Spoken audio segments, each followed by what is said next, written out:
Across the UK, online and on DAB. A radio star is born. You're going to love Talk Radio. Talk Radio. Let me just clear all of the crap out of the studio before we continue. I don't know. I just, Would you do a poo in someone else's living room and leave it? I don't know.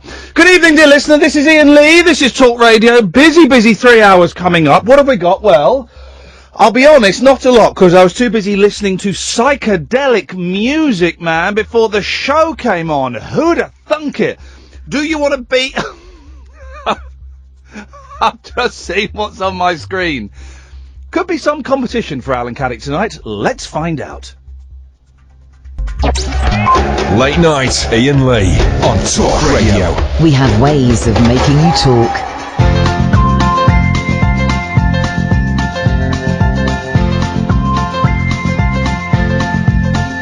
There's a voice that keeps on calling me down the road. It's where I'll always be. Every stop I make a new friend.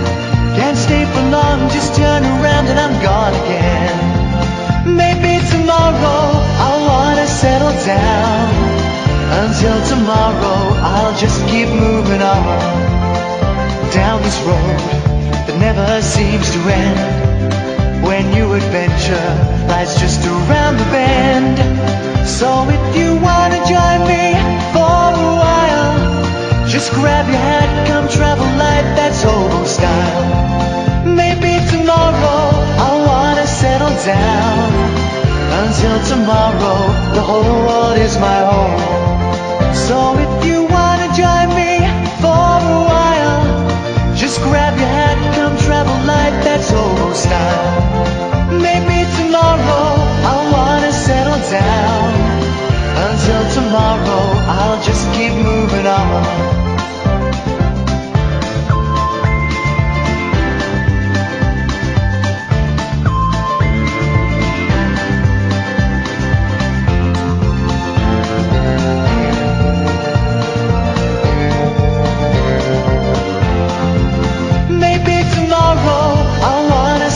Down.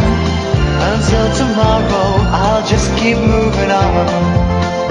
There's a world that's waiting to unfold, a brand new tale no one has ever told. We've journeyed far but you know it won't be long.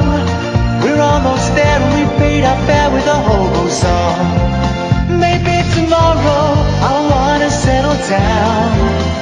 Until tomorrow, I'll just keep moving on.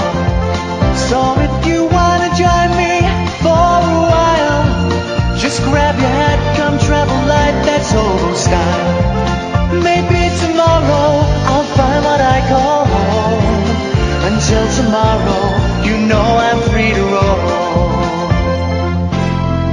It'd be really awkward because it's such a, there's only two developers. Hip hip hip! Hip hip hip! Hip hip hip! I'm not the first caller. Go ahead. You could have been the first caller if you weren't gabbing onto your mate. You were all set up to be the first. I've got four. I really wanted to stick one to Caddick. Well, you can probably still stick one to him if you want. Yeah, up yours, Caddick. I got four of you. Turns out this system you can only put four people on at once. We've got Richard, Alan, Jonathan and Hannah. You were all there, all ready to go. Which one of you was gabbing to your mate? That was me. Well, who are you? I'm Richard. Richard, okay, I can't see. All right. What were you talking about? My new job. What's your new job, mate? It's the same as the old job, just in a different place. Okay. I've got a mouthful of sausage. Right, steady on. Jonathan's being quite quiet. Yeah, I was being polite and waiting my turn. I don't know if that's the system we now use. Well, it's not when we're trying to find the first caller of the night. Well, I've got a suggestion for a topic, if that puts me in the lead. Well, hang on a second, young man. Your manners maketh the man, but do they also maketh the loser? If the phones have gone nuts, by the way. I've got more. We only got two lines free because everybody's phoned up to try and beat Caddick. Alan, you were the first caller of the night. Hip hip hip! There we go. Who dropped one then? Not me. Right, that means it was Richard. Richard. Yeah, that was me. Yeah. You wanted to. Why is it so important to you to stick one to Caddick? It was I think he's a worthy competitor and everything, but just up yours, Caddick. That's all I got to say on the matter, really. He's saying up yours, Caddick. How does that make you feel, Alan? Well, I've had Ian on speed dial since he started at Talk Radio, and I made it a tradition to be the first caller of mine. I made it when Ian was at Absolute, and when he was at Let's forget the other place. We'll forget the other places. We're talking about talkradio.co.uk now, Alan. And it has to be said, this week you've been a little bit slack. Because I've been looking after my mum, that's why. No, well, you know. But void is my. I play the Trump card. I play the Donald Trump card. What was your Donald? Well, call in at the mobile at 10 to 10. Well, I know you call. Well, the thing is, that then gets in the way of the previous show because you're distracting the team from the previous. And he really does do this. It is only Id, I know. Honestly, he calls up 10 minutes before the start of the show, which is, I don't know. The early bird gets the worm or the first call. Well, it did tonight, but you've been a little bit slow off the mark. I was listening to Richard talk about his new job. Hannah's being very quiet. I'm here, I'm still here. Okay. Well, Hannah, so this is what we've got so far. We've got Alan, who is legitimately the first caller of the night. Richard, who's got a new job. Jonathan's got a topic for us. Hannah, what do you bring to the party? Well, I'm waiting to hear the Barenaked Ladies Postcard. Oh, flipping heck! I was going to sing that, wasn't I? Oh, you put me right off. I was going to sing that. I've spent literally all day. Alan, could you stop breathing through your mouth? Sounds like we've got Darth Vader on the line. I've been literally all day practicing singing a Barenaked Ladies song. I'll do it after 1:15 because you need a run up to it. Okay. Jonathan, let's hear your topic. Okay, well, I'm coming to this podcast on Monday, and I was wondering if we should have some kind of way of identifying each other, like a secret handshake. And then I guess I was going to go into secret handshakes. Well, okay, this is interesting, because the hip, hip, hip, someone's side then? Whose side? Not me. Richard, it was you, wasn't it? It was a bit, yeah. Don't listen, Richard, if you want to be grumpy, this show has been a bit too jolly this week.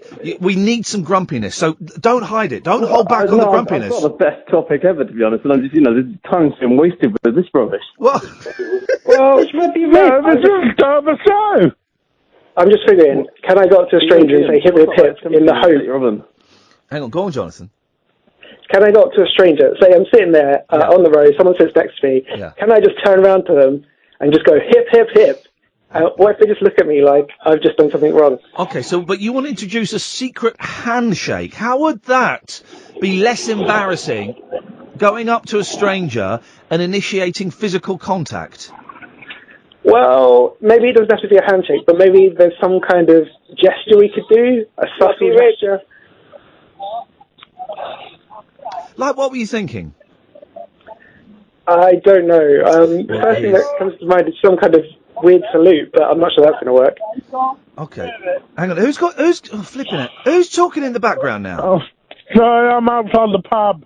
Flipping heck, Alan. Sorry, mate. Are we keeping you busy from a bit of boozing?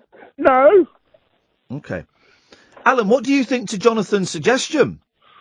I don't really see a secret handshake working on the radio. Wow, it looks like, Jonathan, we could be about to all be pressing our red buttons now to vote you off. Not me personally, but these guys. Hannah, what do you think about Jonathan's suggestion? I don't agree. I think you should rub your ribs. That Jonathan rubbing your ribs? Yeah, I'll take it. Do you think that that might work? Just as long as it's not creepy. Yeah. I'm rubbing my ribs. I'm rubbing my ribs. Is it creepy? I'm rubbing my ribs. I'm rubbing my ribs. Everybody. I'm rubbing my ribs. I'm rubbing my ribs. I'm rubbing my ribs. I'm rubbing my ribs. I'm rubbing my ribs. I'm rubbing my ribs. Yeah. I'm rubbing my ribs. I'm rubbing my ribs. I'm rubbing my ribs. I'm rubbing my ribs. I'm rubbing my ribs. I'm rubbing my I'm ribs. rubbing my ribs. I'm rubbing my ribs. Rubbing my My ribs. ribs. I'm rubbing my ribs. Rubbing my My ribs. ribs. I'm rubbing my ribs. See you smoking. Rub 'em. Get 'em in. Rubbing my ribs. Ribs. Okay. That could work. Maybe we should just introduce ourselves normally on Monday instead. Okay, let's do that. Jonathan, stay there because Richard claims he has a better phone-in subject than coming up with a handshake. This is going to take some beating. Richard, away you go, sir. The floor is yours. The best topic since what's the difference between a boat and a ship? Yeah, are you that guy? Yeah. Oh, flip it, heck, man. Okay. I see you've taken over you've tried to hijack Digital Spy as well with your what's the difference between a boat and a ship? Don't get involved with those guys. Spy since I was about 12 years old. Well, hang on. Alan, it sounds like you're knocking one out, mate. Please. Sorry. Please, buddy. Come on. All right, go on. Right, what's the highest temperature you've ever set your oven? 220, of course. Yeah, 220. Yeah, I set mine 220 for the first time today, and I didn't know they went up that high. Well, I think I'm just wondering if you can go any higher. Well, you can go higher because I'm thinking about it. I've set it to 220, but there's more room on the dial. By the way, we got a listener in America, a woman called Possum, right, who's listening. She's watching us on Periscope. Good afternoon, Possum. Good afternoon, Possum. Afternoon, I don't know what it is in Fahrenheit. No, say good afternoon to Possum. Oh, good afternoon, Possum. Jonathan? Afternoon, Possum. Are you still there, Possum? Good. Okay. I don't know if she's enjoying this or not. So 220 is the highest I've ever set it to, but I think mine may go up to 500. I think mine goes to 250, but I don't think anyone's mad enough to go that high. What would you cook at 250? I don't know. You're cooking it at 220 till today. Hang on a second. Which idiot said a pizza? That was me, Are you Ian. nuts? you do a pizza at 180. Tops. No, but Tops. if you want the cheese to be golden brown, I'll set it at like 200. Do you add extra cheese to your frozen pizzas? I'll make them fresh. I wish I did. I had one earlier that was just full of... Frozen pizzas, home pizzas are always pony. They're just always awful. But Alan, you make your own pizzas. Yes, I do. What do you put on them?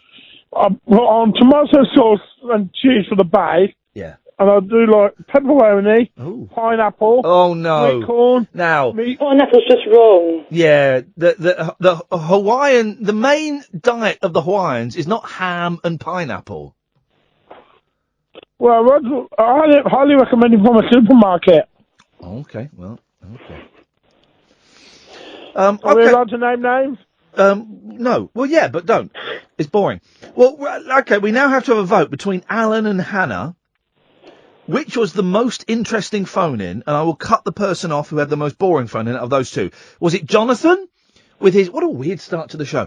Was it Bruce and Russ? Wait there. Was it Jonathan with his... Just remind us of your topic, please, Jonathan. Do we need a secret handshake for the podcast on Monday, and if so, what could it be? Or was it Richard? Remind us of yours, Richard. What's the highest temperature you've ever set your oven? Alan? I'll say we get rid of the oven. You think the oven is the best of the two topics? Hannah, over to you. No, that's the worst. What? Hang on. Why did you just say... What? I said we get rid of the oven. I'm voting for the head secret handshake. But now listen, put your personal and racial differences about Richard to one side, Alan. Yeah. Yes, he thinks you're a plum. Ignore that. Just focus on the topic. Is the topic better than the handshake or worse than the handshake? Worse than the handshake. Richard, you're allowed to reply. I'll just repeat up yours, Caddick. Okay. Hannah, which is the worst out of those two topics? I think Caddick's topic. Right, Caddick didn't have a topic. Well, he talks about the rubbish anyway. It's relating to Brexit. We're not... What was your topic, Alan? Jeez, what a start to the show. What other movies could be construed for the vote to remain or leave in the EU campaign? Well, let's not... Other movies. Okay, after I said Angry Birds yesterday. Well, let's forget that. We're only voting on Richard and Jonathan's topic. Alan's topic is void and moot. So, Hannah, which is the worst out of Richard, who suggested the ovens, and Jonathan, who suggested the handshake? And I'm going to... whichever one if I'm prepared to cut someone off right now. All right, Jonathan. Well, now they got one vote each.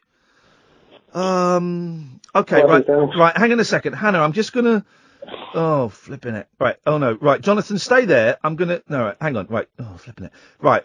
Oh, crying out loud. Right.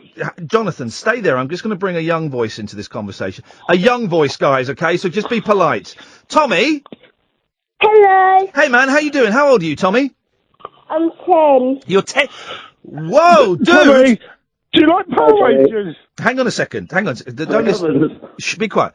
You're 10 years old and you're up at 10:15. What's going on? Have you killed your parents? Are you crying, Tommy? Please tell me you're not crying. I'm not crying. It sounds like you're crying. You're doing the crying voice. I've already made a child cry today. He was my son, but still. What'd you do? I just ignored him for a second because he was annoying me. Tommy, why are you up so late? Because it's the holidays. Yeah, but half term. Yeah, half term. He's got me there. But half term. But still, 10:15 is well late for a 10-year-old. What time are you planning on going to bed, Tommy? I don't know, but I've been wanting to stay up to talk to you. Oh, man alive. Well, what an honour and a thrill it is, and I shall bear in mind we've got young ears listening and try and keep it clean tonight. Here's my suggestion, Tommy. Shut up, Caddick. Don't talk to people like that either. Here's my suggestion, Tommy. Stay up all night, mate. Yeah. You have got my permission to stay up all night. And are you with your parents? Yeah. Right. When they try and get you to bed, say, but Mummy, Daddy, Uncle Iain on the radio said I could stay up all night. Yeah. Yes, exactly. Tommy, we'll get to the point you called in for a second, but I need to ask you, you're the deciding vote, right? Which of these topics is the most boring? Alan, please, that breathing is terrifying. We've got a child on the line. Don't smoke. Which of these topics is the worst? Is it Richard asking how high have you turned your oven up? Or is it Jonathan asking about a secret handshake? Probably the oven one. The oven one? Yeah. Goodbye, Richard. I'll take that. There we go, he's gone. Tommy, what'd you call in for? I wanted to talk about ginger people. What? Whoa, hang on a second. You can't be rude about ginger people. I'm not. I am a ginger. In that case, I love you. Tommy, stay there. Jonathan, Alan, we'll say goodnight back after this break. I don't think I've given the phone number out yet. We've got about 3 lines free. Now is an excellent time to call in, but they're filling quickly. Tommy. Yes. Tommy, can you hear me? Can you feel me near you? Tommy, can you see me? Well, can you let me hear you? Oh, Tommy. I bet you get sung that all the time, don't you? No. Oh, so have you not listened to... Do you know there's an album, a double album by a rock group called The Who, that's all about you? Is there? I never knew that. Yeah, there's an album. Well, it's not actually about you, but it's called Tommy. There's a whole album called Tommy. Oh, I need to listen to that because... You do, man. It's a little bit dark, but it's good. It's got some good songs in it. It's one of my favourite Who records. Anyway, Tommy, so tell me about ginger people. What's going on? Wagwan. Well, don't just get dissed as Irish people. What? Hang on. I'm full English and I'm not Hang on. Irish. Hang on. English. Hang on a minute. You're not that Aaron fella who pretended to be an immigration officer phoning in again, are you? Doing a different voice? No. Okay, right, okay. Well, right, first of all, right, there's nothing wrong with being Irish, okay, at all. Nothing wrong with being Irish at all. It's a fantastic race to be. But do you find, Tommy, that you get... What kind of ginger are you? Are you like proper full-on ginger? No. I'm more like a light ginger, but not strawberry blonde. Don't say, yeah, strawberry blonde. Strawberry blonde is made of... There's nothing wrong with being... this is the thing. Do you get teased at school for it? Well, not really, but there's this boy that calls me Gingerbread Man, so then I call him Brownie because he's got brown hair. Okay, well, again, I mean, I would have thought I'd be getting the most trouble from a 10-year-old. Because you ginger... Hannah, how do you feel when they call you Gingerbread Man? I'm not ginger. Sorry? No, not you, Hannah. I'm talking to Tommy. Oh, you said Hannah? No, I said, how do you feel? Oh, sorry. Oh, blimey. Well, I didn't even know you were still here. Right. I'm still here, yeah. Right, you stay there. Tommy, how do you feel when they call you Gingerbread Man? Well, I don't really care. Beautiful. That's the attitude to have, man. Like, when I'm famous and they're working for me, I'll just be laughing in their faces. What do you want to be famous for, Tommy? What do you want to do? I don't know. Just maybe an artist. I'm not sure. Maybe I should... When you say an artist, what do you mean? A painting artist? A singing artist? What kind of thing? Like an artist that does like drawings and stuff. Yeah. Big bucks to be made in that. If you're, are you any good at drawing? No. No. Kind of. I think, well, I was about to say, I think you have to be really good at drawing to be an artist, but then you go and look at some Picassos and you think, blimey, I could do that. Yeah, like, some of the modern art is just like a brick on its side and it's ridiculous. It's not actual art. A brick on its side. Well, here's the thing. Well, that's a good one. Here's the thing. I quite often, not quite often, I've started going to Tate Britain. There's a gallery near here, right? And if I get to work a bit early, I'll go to Tate Britain for like a half an hour, 20 minutes. So just go walk in a different room each time and go and look at a few things, right? And some of it's brilliant. Some of it's rubbish. The best one I saw was by an Austrian artist, I think, and I can't remember his name, but this links up with The Who, right? Because he created a style of art called auto-destruction. I think he was Austrian. And Pete Townsend from The Who recorded an album called Tommy, went to one of his lectures in 1963, and after that, whenever Pete Townsend finished a concert, he would smash his guitars up on stage, right, as part of the show. And they had some of this guy's work there, and I was very keen to see it when I stumbled upon it. And one of the pieces of art was some dirty washing in a plastic bag held up by a piece of rope. It's not art, that's everyday life. Well, but who's to say that everyday life isn't art? Me. Fair play. All right, no, you got me there. No, you totally stitched me up there, Tommy. I cannot argue with those statistics. Well, go and do that. Well, then, this is another thing, right? Next time, is that your mum I can hear giggling in the background? Yes. Right, well, the next time she says, Tommy, tidy your bedroom up, otherwise you'll have no play. Are you PlayStation or Xbox? Yeah. Xbox, good. Now I can hear Dad muscling in. Now Dad's getting worried. Next time they tell you to tidy your bedroom up, Tommy, go, no, it's a piece of art. Do you think you can do that? Yeah. Beautiful. Tommy, you had a good half term? Yeah. What's been the highlight for you? Well, I went and saw my little cousins yesterday. That was quite cool. Yeah. Well. Yeah, and they were really cute. Yeah.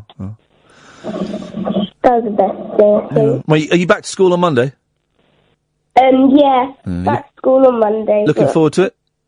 Gingerbread man? Sorry? I'm teasing. Listen, kids will tease kids, and I've teased kids when I was a kid, and don't let it get to you, man. You sound like you've got your head screwed on the right way round, and ginger hair is beautiful, Tommy. Yes, it is. All right, mate. Listen, have a nice weekend. Thanks for calling. Thank you. Take care. Bye-bye. Bye-bye. Who'd have thought, Hannah, we'd be treading precariously around race issues and hate crimes because of stuff that a 10-year-old was saying to me? I know. And it's outrageous. Broken Britain. Yeah, definitely He is. sounds like a good lad. Anything else, Hannah, or shall I cut you off? Well, I thought you were going to sing the Barenaked Ladies Postcard. Oh, flippin' heck. And that was supposed to be at the beginning of the show. All right, mate. I got a little bit subtracted from. Don't pressure me, right? Because it's a really tough song to sing. You ready? Yeah. Okay, here we go. Okay. Spent all day doing this.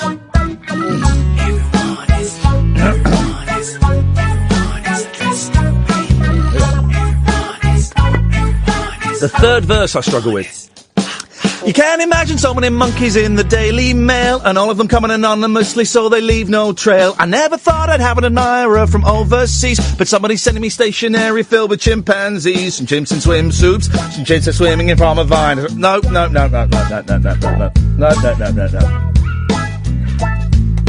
Here we go. I'm gonna do it.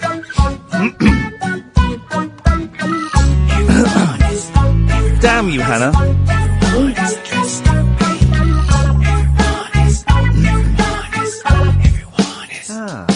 You can't imagine so many monkeys in the Daily Mail, and all of them coming anonymously so they leave no trail. I never thought I'd have an admirer from overseas, but somebody's sending me stationery filled with chimpanzees. Some chimp in swimsuits, some chimps are swinging from a vine, some chimps in jack boots, some chimps that wish they could be mine. Starsky and Hutch chimps, a chimp who's sitting on the can, a pair of Dutch chimps who send their love from Amsterdam breeze. That's verse 1. There's the third line of this second verse. The third line of the second verse. I struggle with it. Here we go.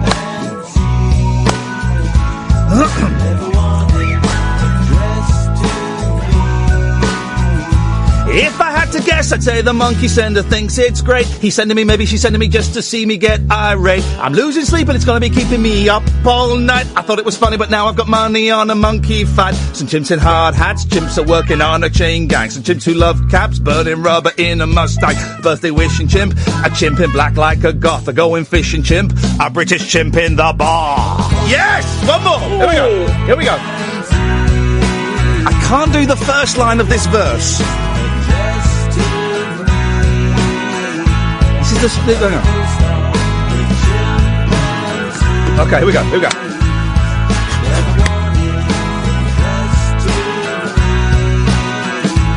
Somehow they follow me, even though I've had to move my home. No matter what, they come and they come and they won't leave me alone. Another monkey in the mail can make me lose my mind, but look at me shuffling through the stacks until I finally find some chimps in swimsuits, some chimps in jack boots, some chimps in hard hats, some chimps who love cats. I've got some shaved chimps, that's chimps devoid of any hair. I've got depraved chimps dressed up in the women's underwear. Yes! Come on! Yay! Come on! Hang on a minute. We're going to go for the ending. We might as well. Here we go. See? Thank you, guys. Thank you. Just need a big breath now. Here we go.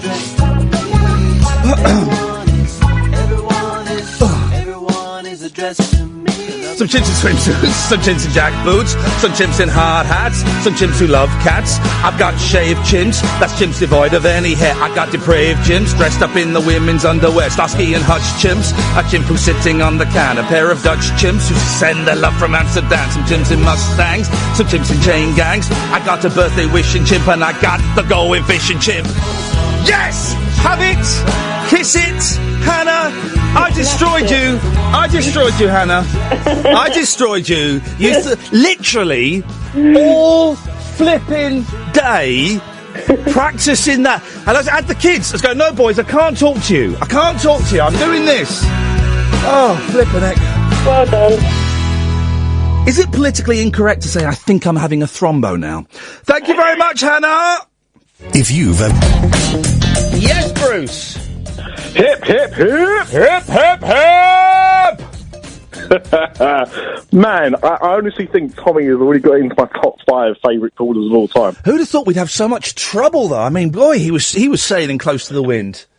Well, I mean, especially after last night. I mean, you know, immediately the R word was almost being thrown about, and I thought, oh... I've got to... I know. The funny thing is, Ian, right...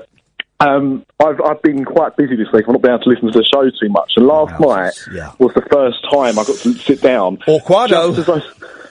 Just as I switched on, that call was the next call that happened. Yeah. For those who missed it, right? For those who missed it, we had a call last night from a guy, and I've since found out who he is, right?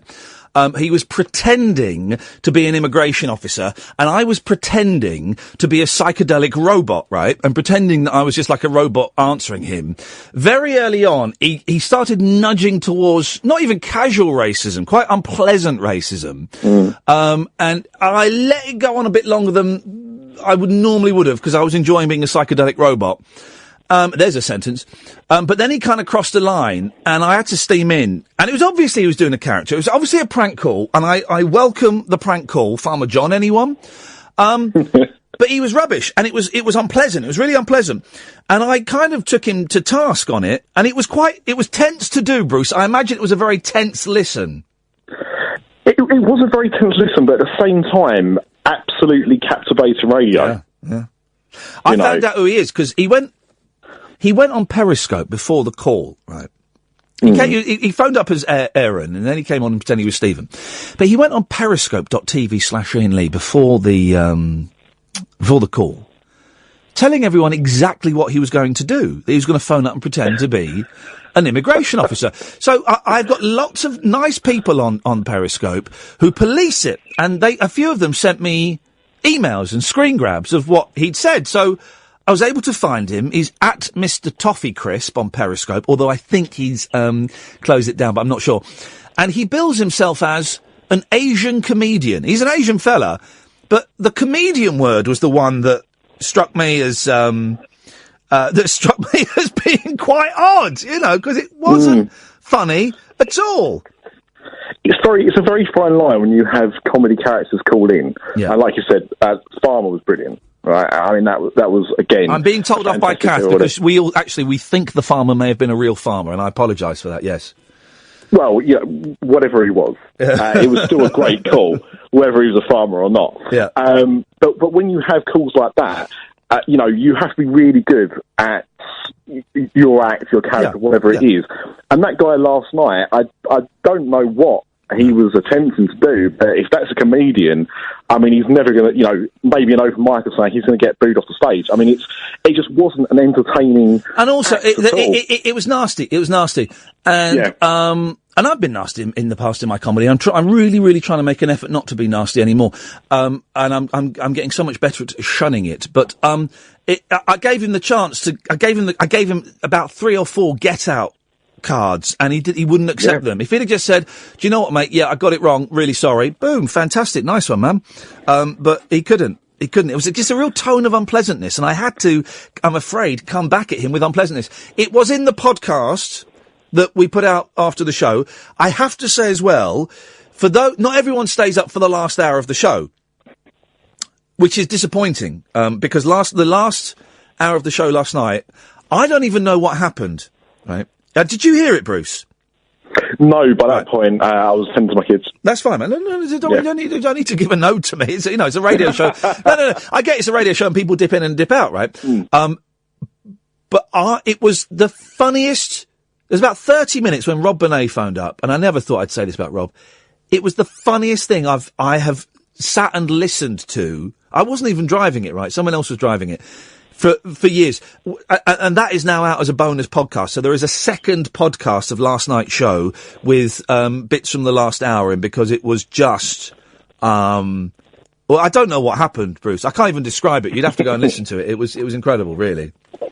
But, I mean, the thing is, and the start of this show, I think was so completely random. I tried to call in first. Everyone seemed to have it in for Caddick, bless him. Bless his cotton socks. But... just the content of it. I mean, how random. I mean, go back to the question, which I do think is the stupidest question that anyone's ever asked for a topic. Yeah. Well, my old oven used to go up to 250. Yeah.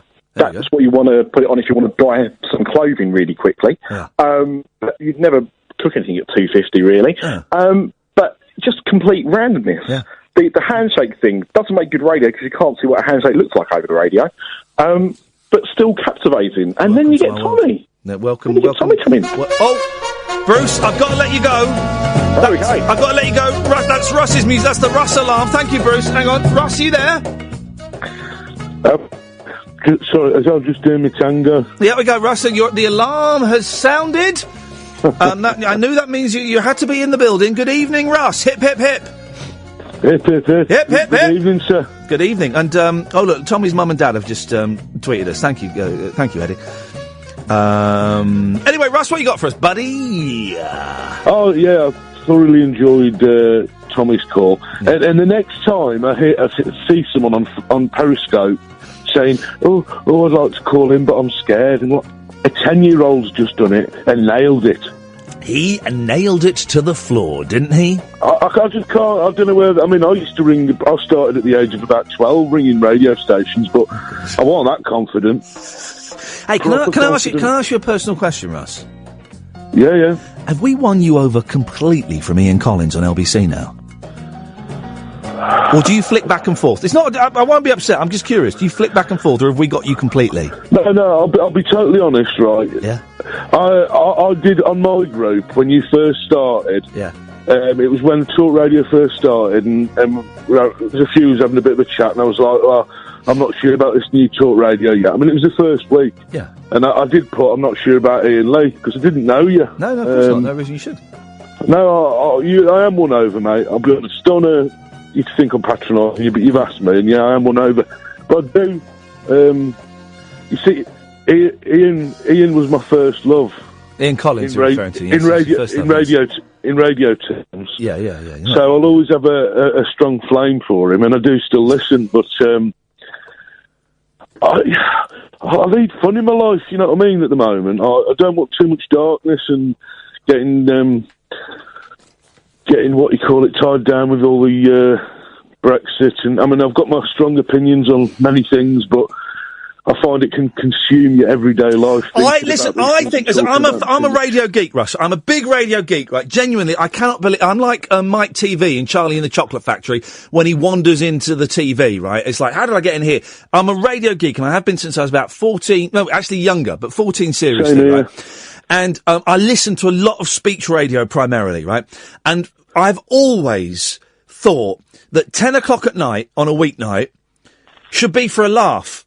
I don't want to be thinking about Brexit or about immigration or about any of that kind of stuff for big chunks of the evening. I want to have a laugh, and we can kind of touch on that stuff, and we have touched on that stuff. But I want to have a laugh at this time of night, and no one's been doing a show for. Well, since I left Absolute, no one's been doing a show late at night. When I left Absolute, Russ, right?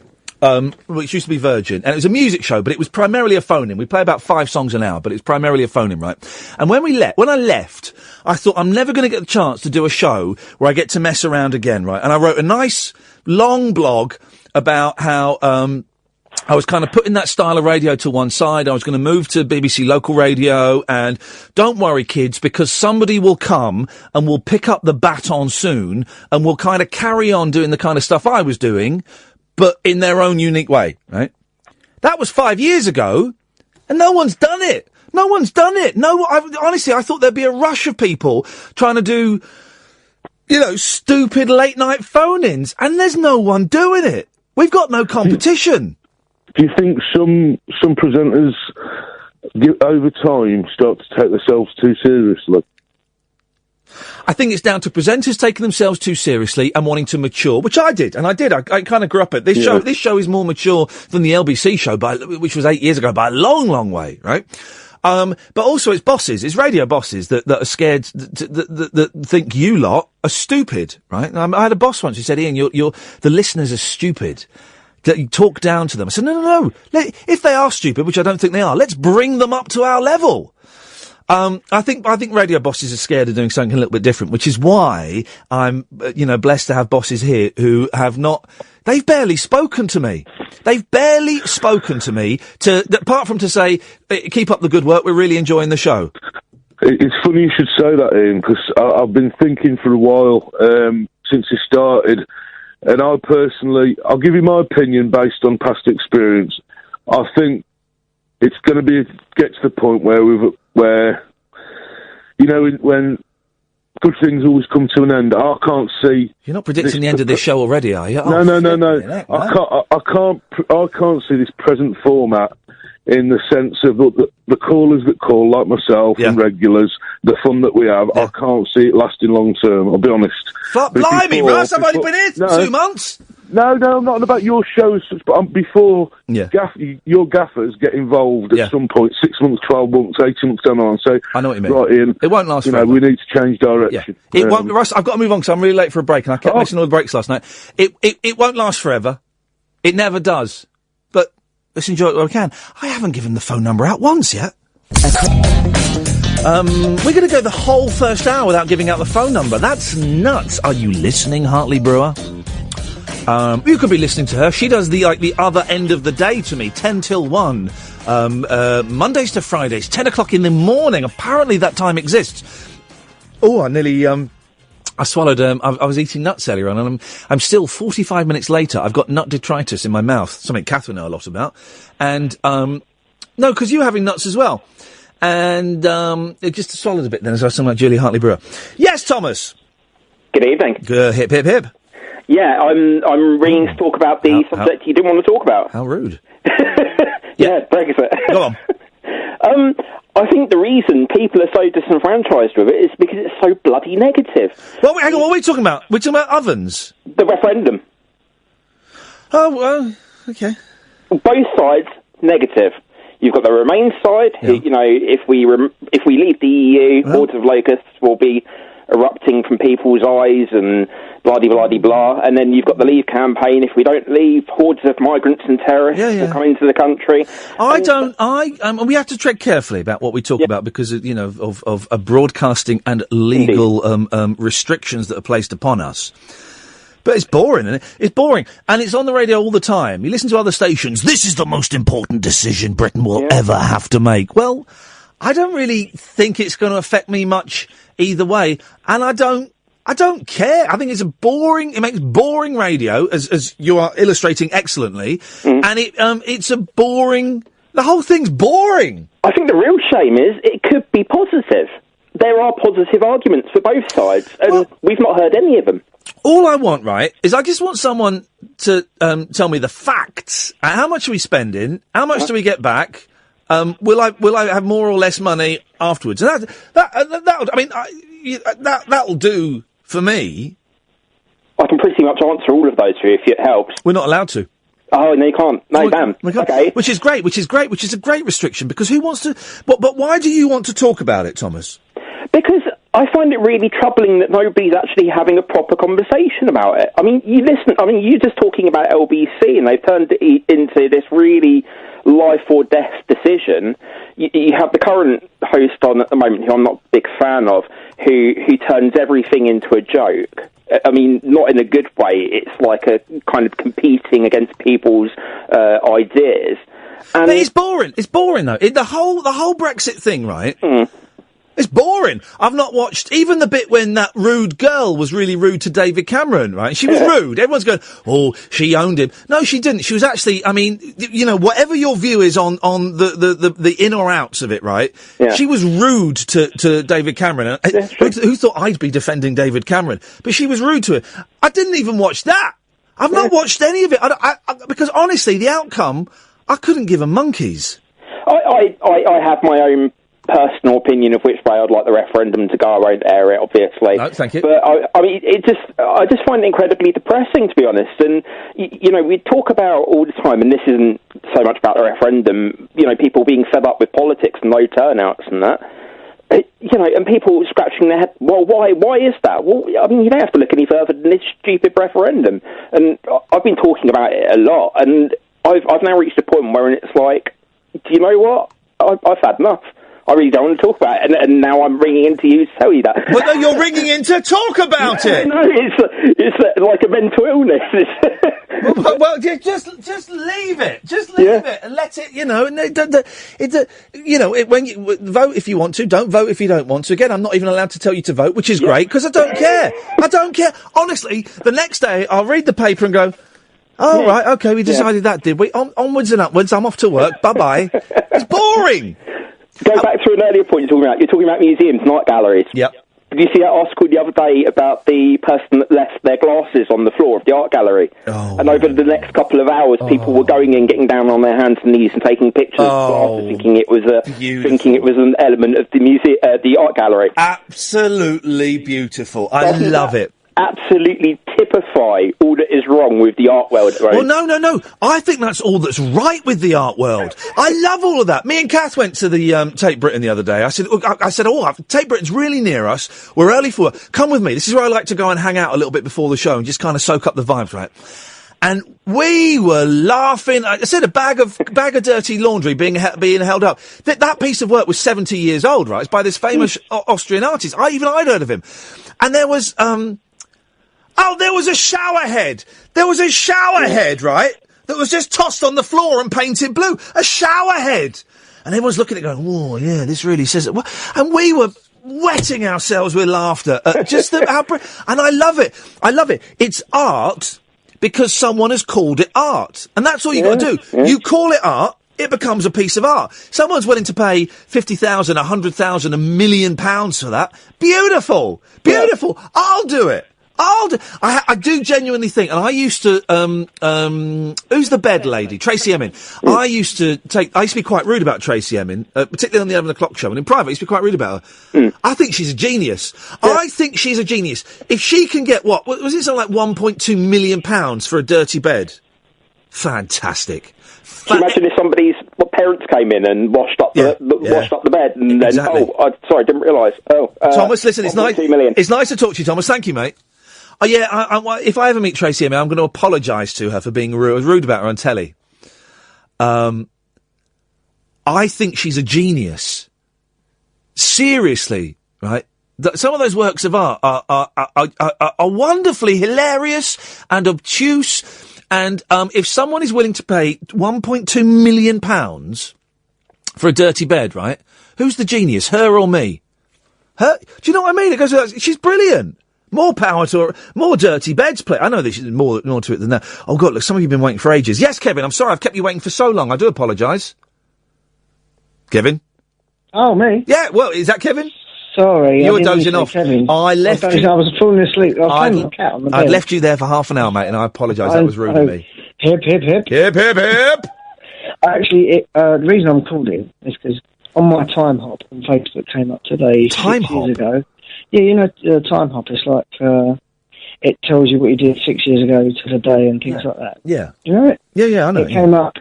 I put a status. I played football with Iain Lee. It was when you was at Absolute and you done the 5-a-side. Oh yeah, we had a football tournament. Yeah. And Andre turned up with a bottle of wine. He was necking a bottle of wine. Yeah. No, that wasn't me. No, not you. Andre was. Oh, Andre was lagging. Yeah. Yeah. But Vinny was late, and you needed someone to fill in until we turned up, and I played for you guys. Oh well, thank you very much indeed. And do you know what? Maybe this summer. Hey, there's football pitch. There's a football pitch over the road. Maybe this summer. We get a little 5-a-side tourney going on with some of the listeners. Kath looking at me as if to say, what the hell? Yeah. Kath, you can come in if you... She could be the keeper. Well, she could be the keeper. Yeah. She lets too many balls in. Oh, that is actually sexual, harassment there. You pulled a face then, Kath, when I suggested we have a little footy tourney. You pulled a different face when you suggested something else. That was inappropriate. That was inappropriate banter. I apologise for that. It's because I've been, the Talk Sport boys have been rubbing off on me. Andy Goldstein's been rubbing off on me. Well, you should report that. Little footy tournament over there. We rent it for an hour. Okay. Why do you, I've done it before with Kevin Kane. I know, I've seen the footage. Yeah, why you say no? Well, no, I think it'll be interesting. All right, we'll do it. We'll book it. I'm not playing. Come on, Kath. We'll book it for summer holidays. I don't run. Well, I don't run or play foot. It's tiny in there. There's no room to run. Proper 5-a-side. I've got to say, Tommy was absolutely brilliant, wasn't he? He's put every other caller to shame this evening. He was so good. So, right, back to this football tournament. And not that I'm not interested in Tommy, because I thought he was wonderful. Yeah, you expected me to play?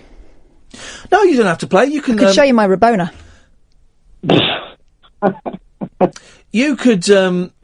You could come on at half-time and be the half-time entertainment. you could do your share or your Cilla Black. They're the same thing. A tribute to those that have passed and those that will soon pass. Cheerleader Kath. No, all right, well, look, I'll work something up. You don't need to play. Let's find out. Let's one day in the summer holidays, before the show, about 6 o'clock, we'll do it. We'll have a game of football over there. Do you reckon you'll have enough takers? Oh, are you sure? Are you... Wait, how many phone calls we had in this hour? Well, and I've not even given the number out. I know, but I think about our listeners, they're more liars down, aren't they, than runners about? No, these all right. You think they're peak physical specimens? Call up if you'd be interested in taking part in a football tournament hosted by me, the Iain Lee Euro Championship Leagues. You might need to think about the title. I know the titles. I know all about football. Didn't we do well last night? Not really, because the other team were down to 10 players. Well, it was a tough game. It was a tough game, but they had 10 players, you muppet. I don't know what I'm talking about. I just listen to the two mics. I know the offside rule. Okay, do you know that rule? Oh. Kevin, you've planted a seed, mate. We're going to do that again. Sounds good. I'm looking forward to it. All right, mate. Listen, nice one for calling. Thank you very much indeed. We're going to do that. All right. That's the plan, Stan. Simon, Martin and Jim, stay there. Stay parked, because I want to give them a fair crack O-the-W. What's that? I'm planning my outfit. I'm going to, wear an old-school tracksuit and a whistle and that. I'm going to wear short shorts. We've got our outfits mixed up again. I'm going to wear short shorts. We'll do that. That'll be a bit of fun. I think it'd be funny. I mean, it'd be fun. That'll be fun. Then we'll go down the Chinese. Book a table at the Chinese. Down the road. Culture Grub. It's called Culture Grub. The Chinese round that corner from us is actually called Culture Grub. And they love us as well. Well, they don't always give us a sweetie at the end with our bill, which they give to one of those little chocolate eclairs, Cadbury's chocolate eclairs. We don't always get that. No. Which means, but they know what drinks we're going to have. Tap water for me, Diet Coke for you. Yeah. Chicken and peanut sauce for a starter. Yeah. Then sweet and sour pork with boiled rice. Although sometimes we shock them by choosing something else and then regret it. Yeah, we like to keep the Chinese on their toes. Okay, well, if you want to take part in the football tournament, I'm not going to give out the phone number because that will be the whole first hour of the show where it has not left my lips. Instead, I'm just going to point to Ed. Talk Radio. This is Iain Lee, this is Talk Radio. We've got Jim, we've got Martin, we've got Simon. We have got a few lines free. Now would be an excellent time to call up during the news. What's the highest you've ever turned your oven on? That's the only thing I can remember we've talked about in the first hour of the show. There must have been more to it than that, mustn't there? No? Oh well. Late night, Iain Lee on Talk Radio. We have ways of making you talk. Bobby Giuseppe? Kind to kiss and tell, but I've been seen with fire up. I've never been with anything less than a 9. So fine, I've been on fire with Sally Field, gone past with a girl named Bo, but somehow they just don't end up as mine. It's a death-defying life I lead. I take my chances. I die for living in the movies and TV. But the hardest thing I ever do is watch my leading ladies kiss some other guy while I'm bandaging my knee. I might fall from a tall building, I might roll a brand new car, 'cause I'm the unknown stuntman that made Redford such a star.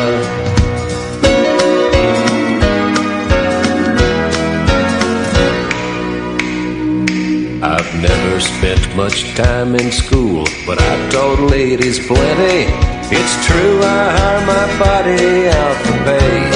Hey, hey, I've gotten burned over Cheryl Teague's, blown up for Raquel Welch. But when I wind up in the hay, it's only hay. Hey, hey, I might jump an open drawbridge or Tarzan from a vine, 'cause I'm the unknown stuntman that makes Eastwood look so fine.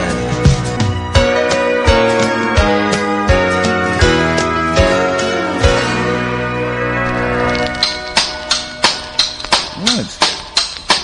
Tonight, after midnight, we have I'm tempted to do another Periscope love bomb. I'm tempted, but I'm not convinced by it. Yeah, because I'd have to turn off my Periscope on my phone, and I'm not convinced by it. So let's think. Let's go to Jim. Evening, Jim. Hello, Iain. Hip, hip, hip, Jim. Hip, hip, hip. Hip, hip, hip. What do you got for us, boss? I don't know. I was just thinking about your short shorts. Yeah, I bet you were, buddy. Do they have a netted lining? No, they don't, and sometimes a ball might fall out. The Bobby, boys. can I just say, who's the lead singer of Primal Scream, Jim? No idea. Last time I rang you, you asked me about music knowledge, and I have no music knowledge at all.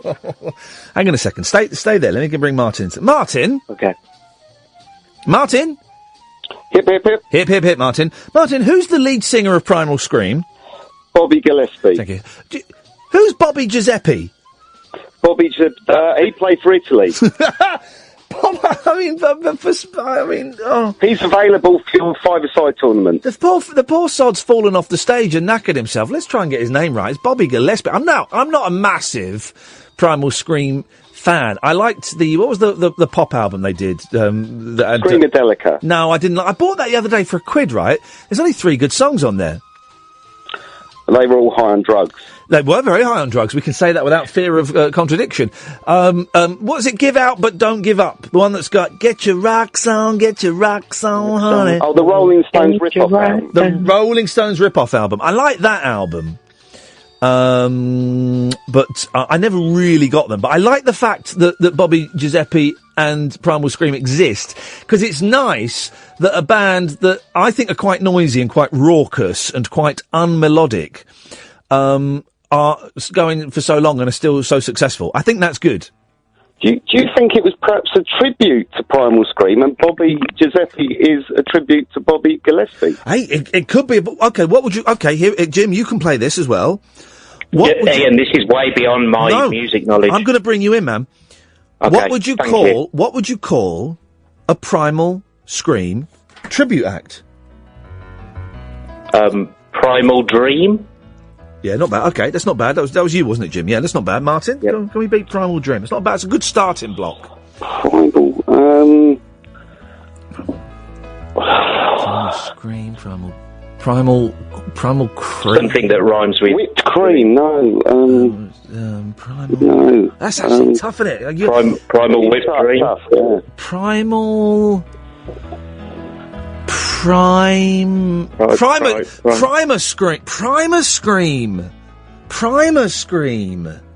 think Primal Dream's better.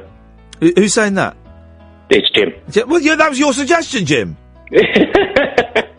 I like Primal Dream, Primal Cream, Primal Stream. Maybe we keep the scream and we work on the primal word. Yeah, it's hard to get something to rhyme with that, though. Primal,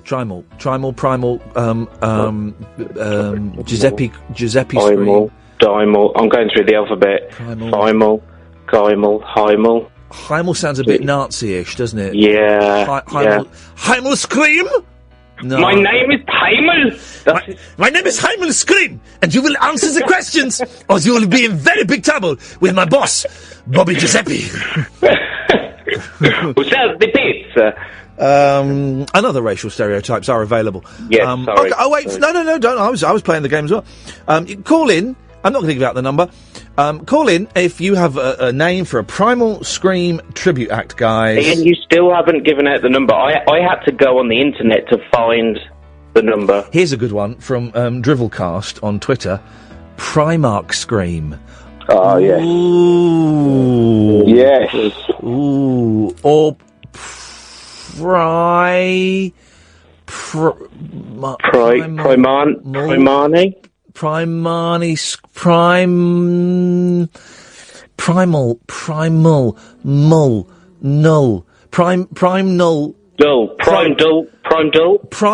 nil creams. No. Prime null.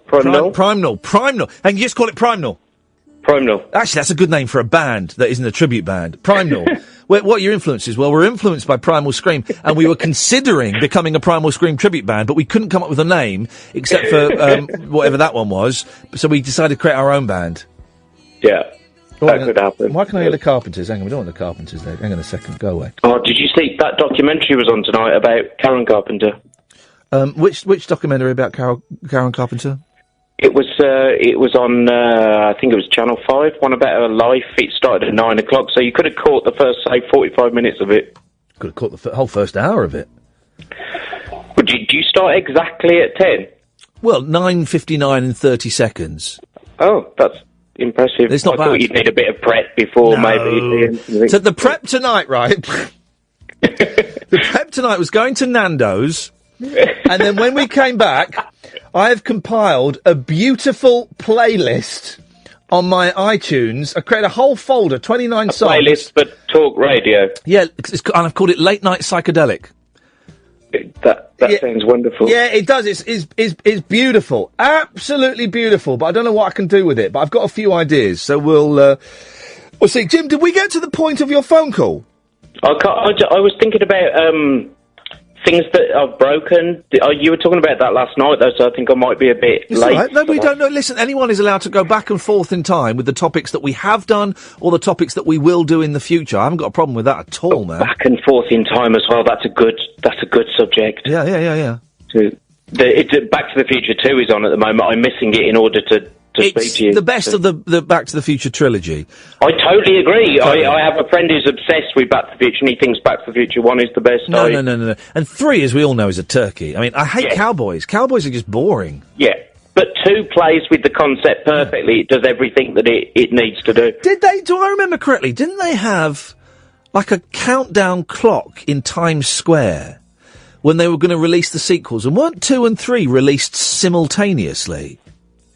Well, that would have been in, 1989? Oh, no. 88? Yeah, that why was not? before my time, Ian. That was... Flipping. I remember it being a big... I'm sure they came out at the same time. I think they made them at the same time. Right.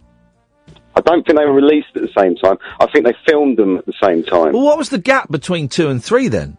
Oh, were they filmed back to back then? They were filmed Back to the Future. 2 and 3 were filmed back to back. Who was the fella that was supposed to be Marty McFly, and they filmed about a half of the film. Yeah.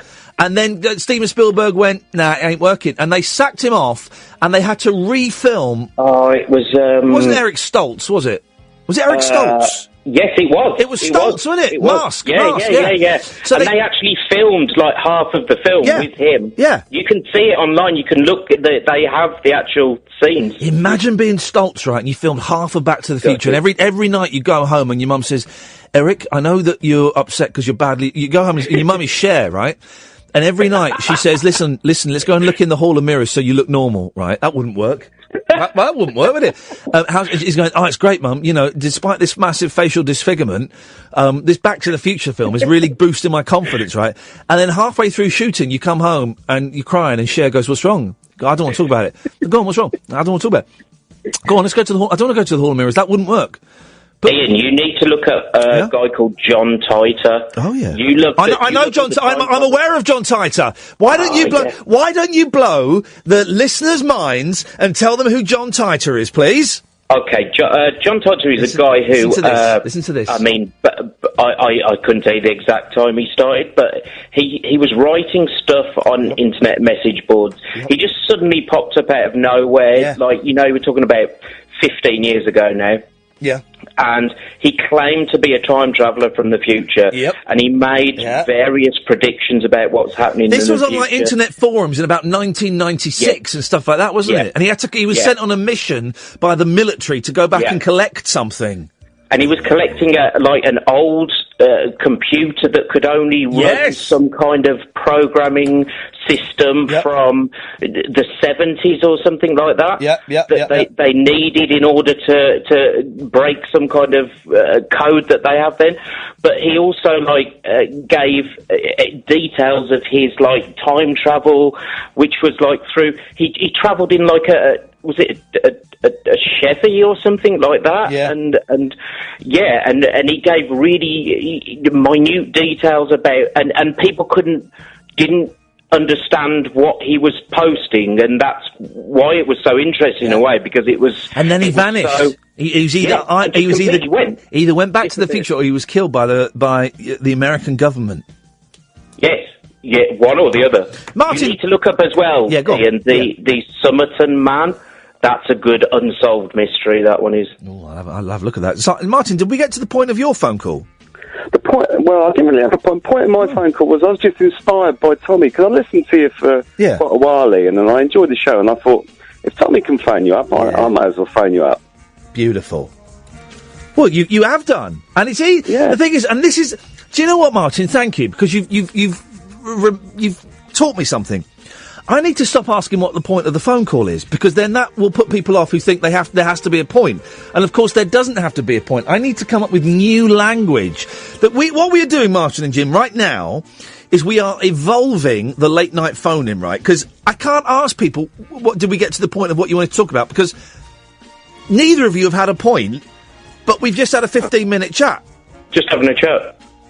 I've just thought of a point because I thought you would ask me that, so I've thought of one. Go on then, yeah, that's fine, man.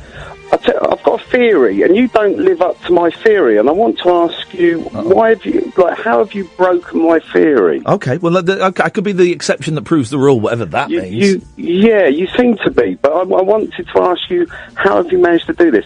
My theory is I'll put it to you. Yes, sir. But if you ask someone what their 20 favourite or meaningful songs in their life that they would like, they would be songs that were made in their teenage years, because I think that's when music influences them. But you break that theory. You like all this sort of 60s and 70s music, and I wonder why.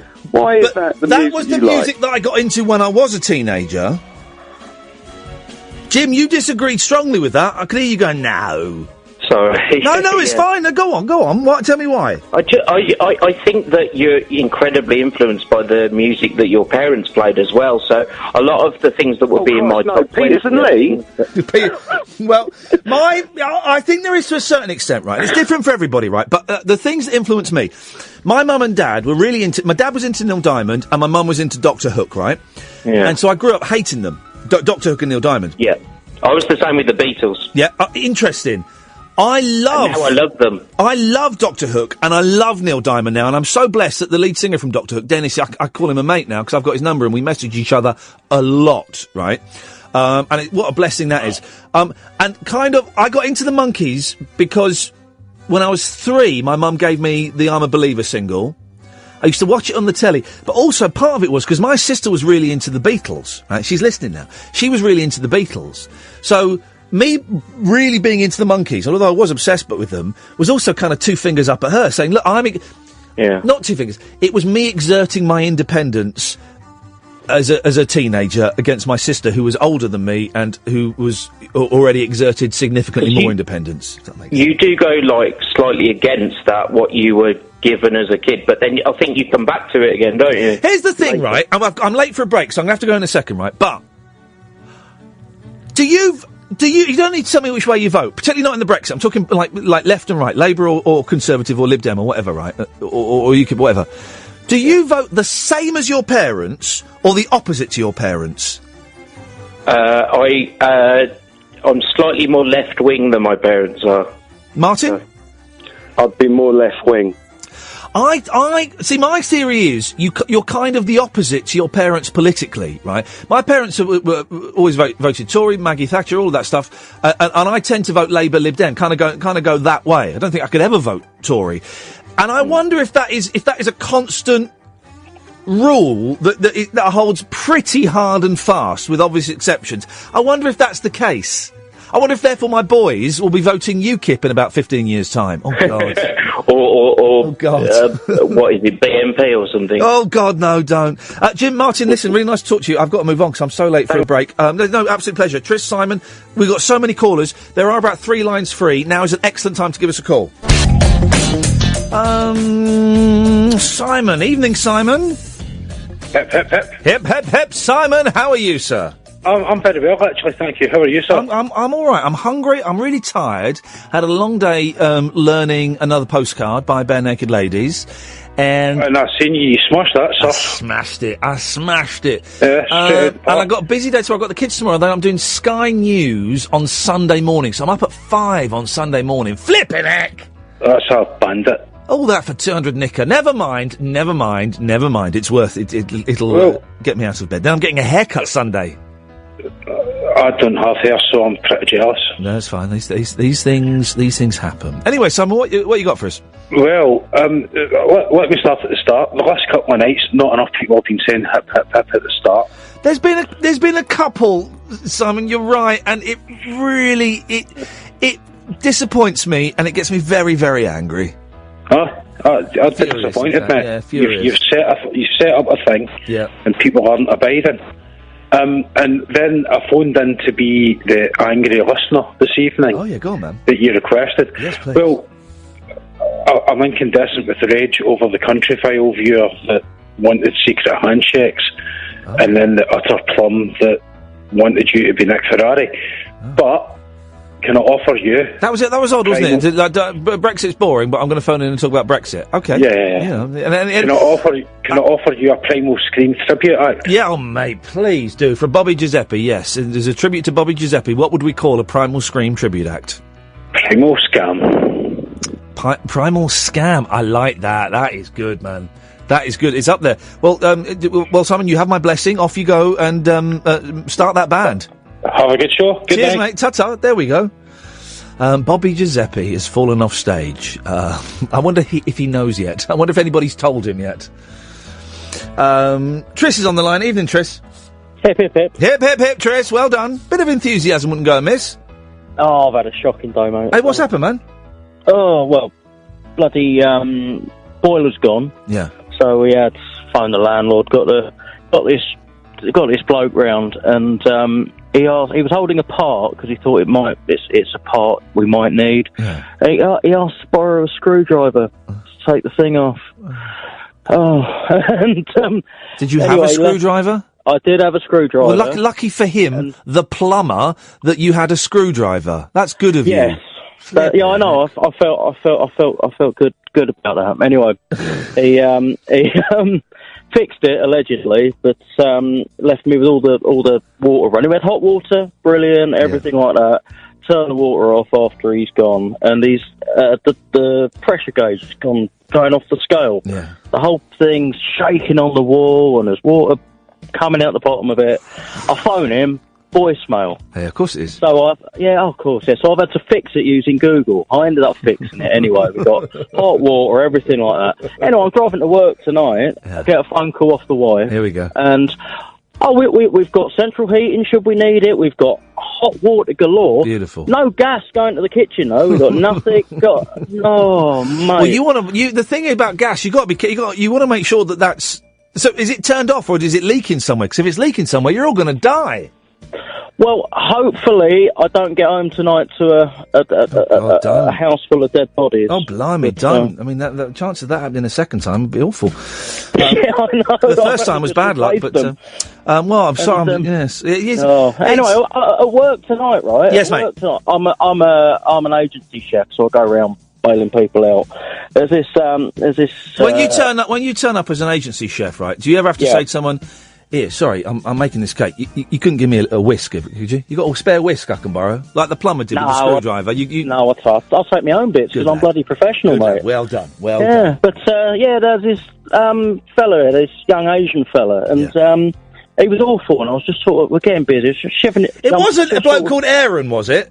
No, Okay, it wasn't. no. And I'm trying to, encourage him, get him moving, and he says, oh, what are you, some kind of racist? It's like, I've just had one of those days. You should have gone, yes, and what's your problem with that? I know. I'm a massive racist. I'm a massive Part of me wished I racist. was. There's a sentence I never thought I'd hear. Part of me wishes I was a racist. That's going to be the title of my autobiography, by the way. Part of me wishes I was a racist. Well, I mean, if Twitter's to be believed, you are, aren't you? So- Yes. If Twitter and various other sites are to be believed, then yes, I am a huge, massive racist. I'm wondering what to do, Triss, after midnight, right? I've kind of got an idea that I can't put into words, and it might not work. Okay. And it would require a lot of people to phone in, and we don't always get a lot of phone calls after midnight, and it might not work, right? Or we do another... Did you hear the Periscope Love Bomb we did the other week? Yeah. Maybe we do another one of them. I'm thinking... It's soon, isn't it? Well, you don't want to make it a staple. That's the thing about this show. It's all I mean, listen to After Midnight last night. That was brilliant. Yeah. You're. Do you know what? You're absolutely right, and you've summed it up, because I was talking to Kath about this tonight when we were having Nando's. I was uncertain about ever doing the Periscope thing again. Maybe we keep it as a one-off, and I think there is mileage in doing it again. But you're right. It definitely shouldn't be a weekly thing, and we did it last week. So you're right, Triss. No, we'll consider it again for next week. Thank you, mate. You've cleared my head on that. Oh, fella, no worries. Nice one, mate. Have a good night. You have a good show. I'll see you on Monday at Richard Herring. Ta-ta. Oh, yeah, lovely. Ta-ta. I'll see you then.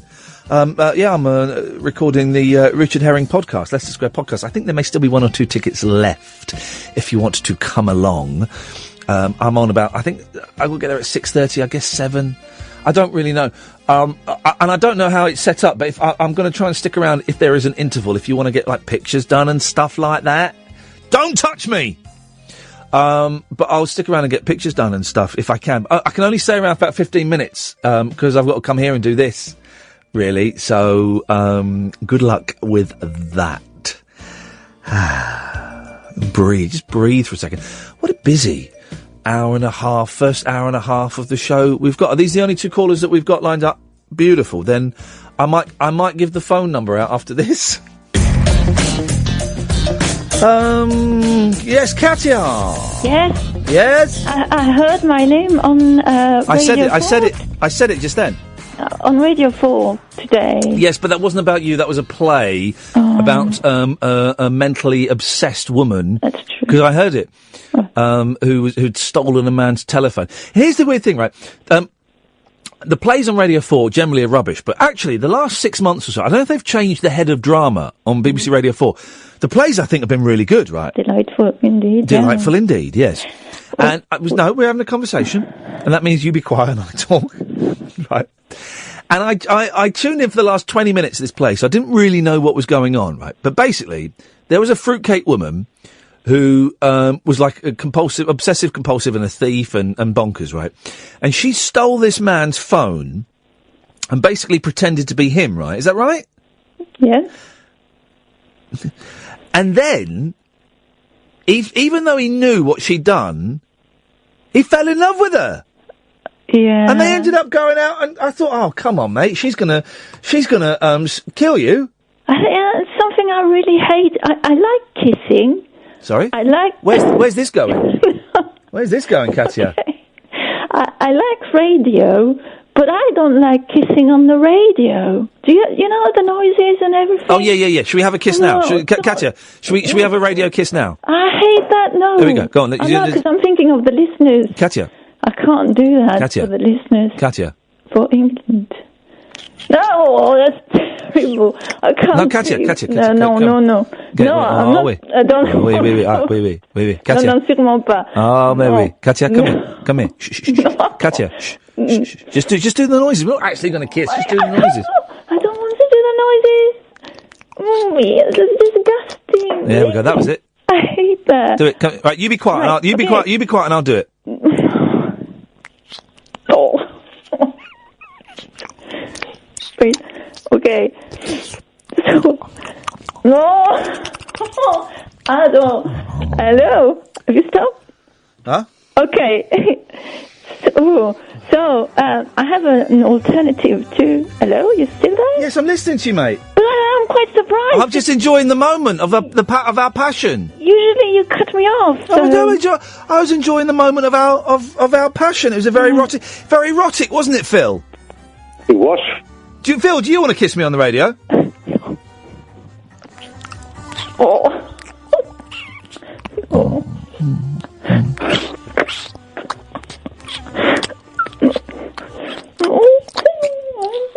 I can't listen to that. No. Yes.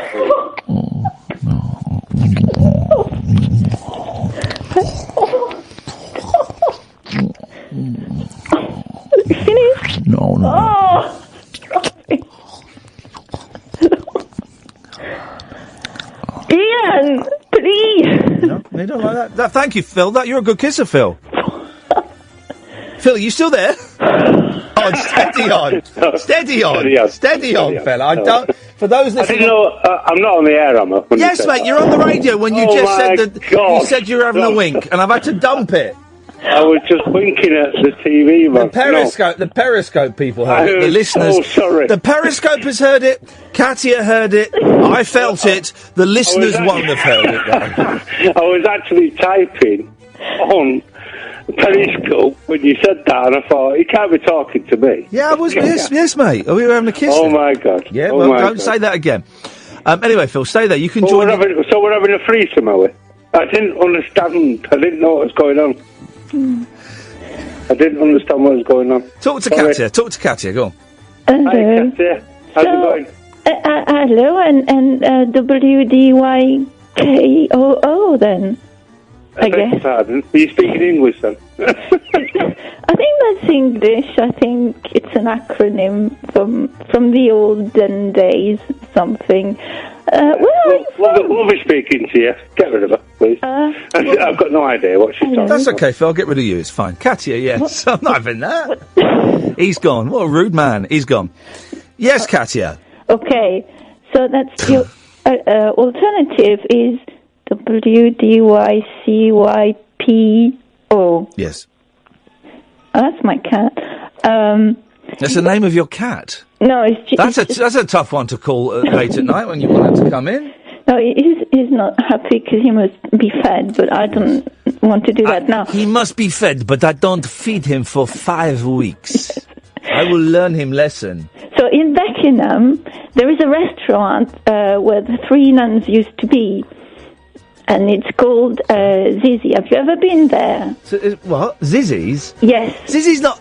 Well, Zizzy, yes, well, Zizzy's like a high street chain of restaurants, yes. And it's very funny if you speak French, because in French, Zizi is a willy. Right, okay, so how often do you have willies for supper? No.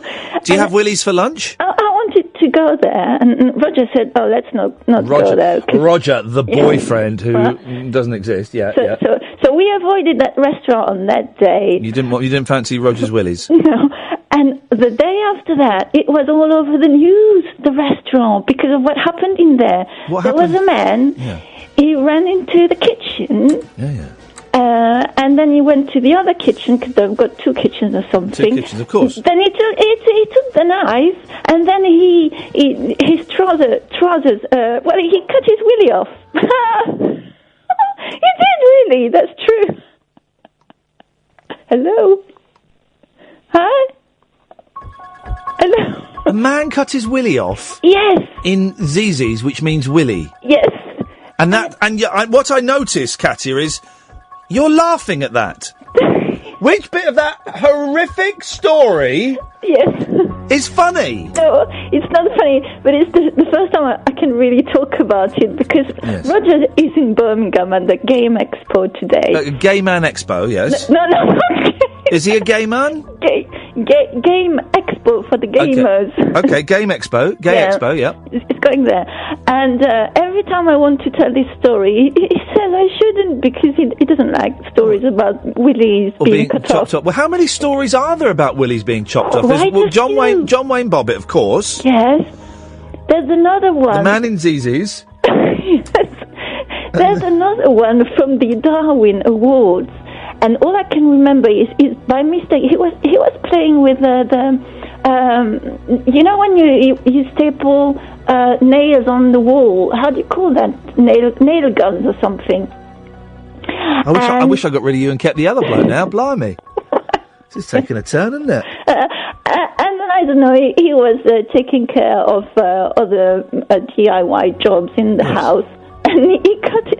I'm not kidding again. He cut his penis off, and he put it back together with the gun, with a stapler. You can do that. Well, you can do that. Can you? Yes, you can. You know what? In Vietnam, right? They used 2 things to fix wounded soldiers, right? They would staple. If you get your chest ripped open, you can staple it back together, right? It's not a permanent fix, but it'll do. And do you know what they invented? I know. Okay, I said that wrong. That's the nail gun. No. They didn't invent the nail gun for that. No. Super glue. Yeah, I know that. Well, you didn't say it. You said a nail gun. Okay. No, well, the gun with the nails. Yes, I know what a nail gun is, but the answer was super glue. No. And you said nail gun. Did I? Yeah, but that's what he used for his penis. He used a nail gun instead of his penis? No. Wow. To put it back on him. I really hope Tommy's gone to bed. No, but that's okay. I've got plenty of stories about penises cut. Okay, on that bombshell, thank you very much. I mean, what? Oh, dearie me. I tell you what, at 1 hour and 37 minutes into the show, I'm going to give out the phone number for the first time. How's about them apples? 084. I guess I thought we'd struggle for calls on a Friday. I guess we're winning that battle. Sorry, Nick. 0844 499 1000. Simon, stay there. You'll be the next caller, but we've got, well, that's the only call we've got lined up now. For the first time in the whole show, most of the switchboard is free. So I can give out the number. 0844 499 1000. If you call now, between now and midnight, we will call you back. Right? After midnight, we do things a little bit differently, and I shall explain what we do differently when we get closer to midnight. Simon, stay there. Speak to you after this. Simon is the next caller, as I said. Good evening, Simon. Hip, hip, hip. Hip, hip, hip again. Sorry, Ian, going back again. Whoa! What the hell is this? A two-time in Simon. Well, hey, speaking of two-time in Simon, that reminds me of Rhyming Simon, which reminds me that Paul Simon's got a new album out, which apparently is excellent. All of these artists, right? The Monkees have got a new album out, right? And and I'm not just saying this because I am a huge Monkees fan. It has universally had 4 or 5 star reviews, right? They're in their 70s. There are 2 songs on there that are stinkers. The rest of them are wonderful, right? And then Paul Simon's got this new album out, and apparently it's one of the best albums he's ever done. What is it with the old boys showing the young kids how it's done? Okay, well, that's killed that conversation, Simon. Well, I don't know if I can answer for it. There is no answer for it. I was listening to, I have been listening to Peter Gabriel's Sledgehammer, so quite a lot, and that's a fabulous album. It can have a bumper car bumping. And that's probably the biggest song on it. Ever ends. Hell, I wanna be your sledgehammer. Don't you call my name.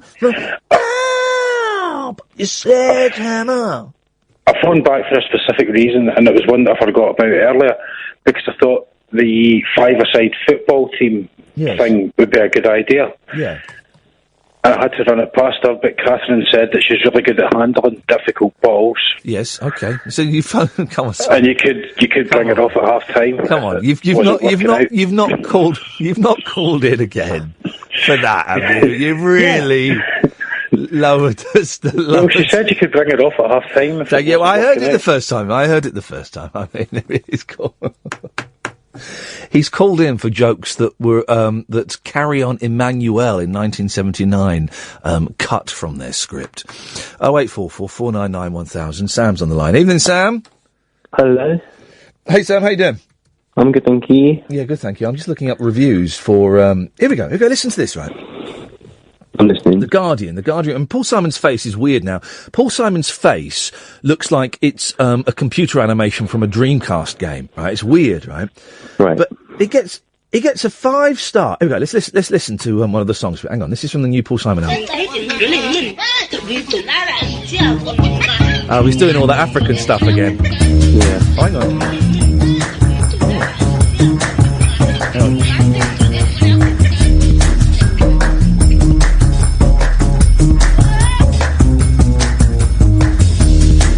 I stepped outside the backstage door to breathe some nicotine and maybe check my mailbox, see if I can read the screen. Then I heard a click, the stage door lock. Do I like it? Just with that look. I'm gonna have to walk around the block if I wanna get in. A wristband, my man, you got to have a wristband. No, it's silly.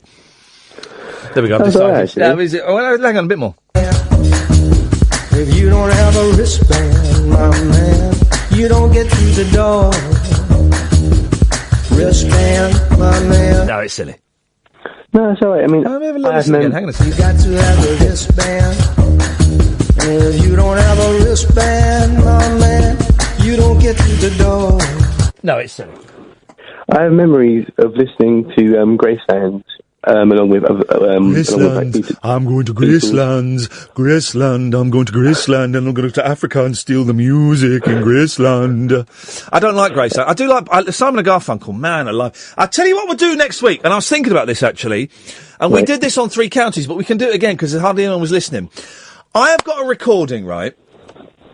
I'm not going on my computer, but I've got a recording of Simon and Garfunkel performing Bridge Over Troubled Water live for I think for the very first time before it's even been released, right? So we know it's a classic song. We know it's an anthem, right? And it's one of those, it's such a good song, but we've all heard it so many times it's become a cliche that when it's on the radio. Emotional. Yeah, well, no, but when people hear it on the radio now, most of them go, and they ignore it. Yeah. But this audience is listening to this song for the very, very first time, right? For the very, very first time.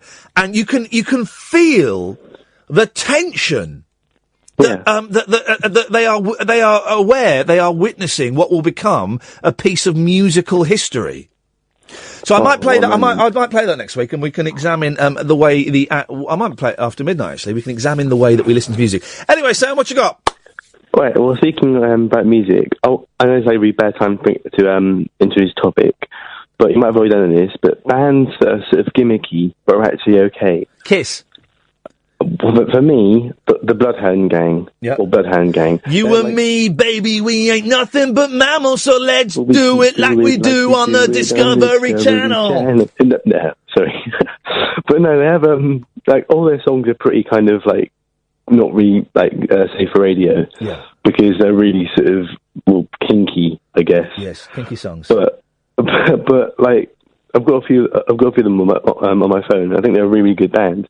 I mean, they're kind of like. But what was the gimmick? Didn't they dress up as animals or something? Yeah, and pretty much every single song they've done includes sexual innuendo, including that one, of course. Yeah, well, yeah. I didn't really. Kiss for me. Yeah, because they are ridiculous. But I absolutely love them. Yeah, that's an amazing song. Also, what was this? You were saying that albums are coming out now that are from bands that were not ancient, but artists that are old. Yeah, the new Stone Roses stuff. The new single is a bit kind of. But what if their next album, because they're releasing the album, is better than the first one? Aren't you not keen on the Stone Roses? I don't really get the stuff. The first album's good. I quite like the second album. Was it 12-Story Love Song or something? Oh, that's a great song. It's a great song. But I don't buy into them being gods. I buy them to being slightly druggy chances that got lucky. Fool's Gold. The first album's great, but it's like Oasis, because I like Oasis, but Oasis are. I like Oasis, but they're kind of. I don't know, with that whole Oasis versus Blur thing. I'm a Blur fan, and I like Blur more than Oasis. But the whole rivalry. It's all the rivalry thing. You don't buy into the rivalry thing. All the rivalry things are bullshit. I remember, right? I'm the only person that remembers this. I remember getting the bus, the 142, I think it was, from Southgate to Oakwood, where I was studying at college, right? And I used to listen to Capital Radio, right? Because Capital was quite good then. It still played. That's where I got into the Barenaked Ladies on Capital, and they played. Anyway, and it was before Blur and Oasis, right? And they were obviously the music press was looking for a pop rivalry. And I remember they said, coming up next, it's the biggest pop rivalry since the Beatles and the Stones. We've got a track from Blur and a track from Take That. Which is it going to be? And I remember thinking, okay. And then about 3 months later, it was Blur and Oasis. They found...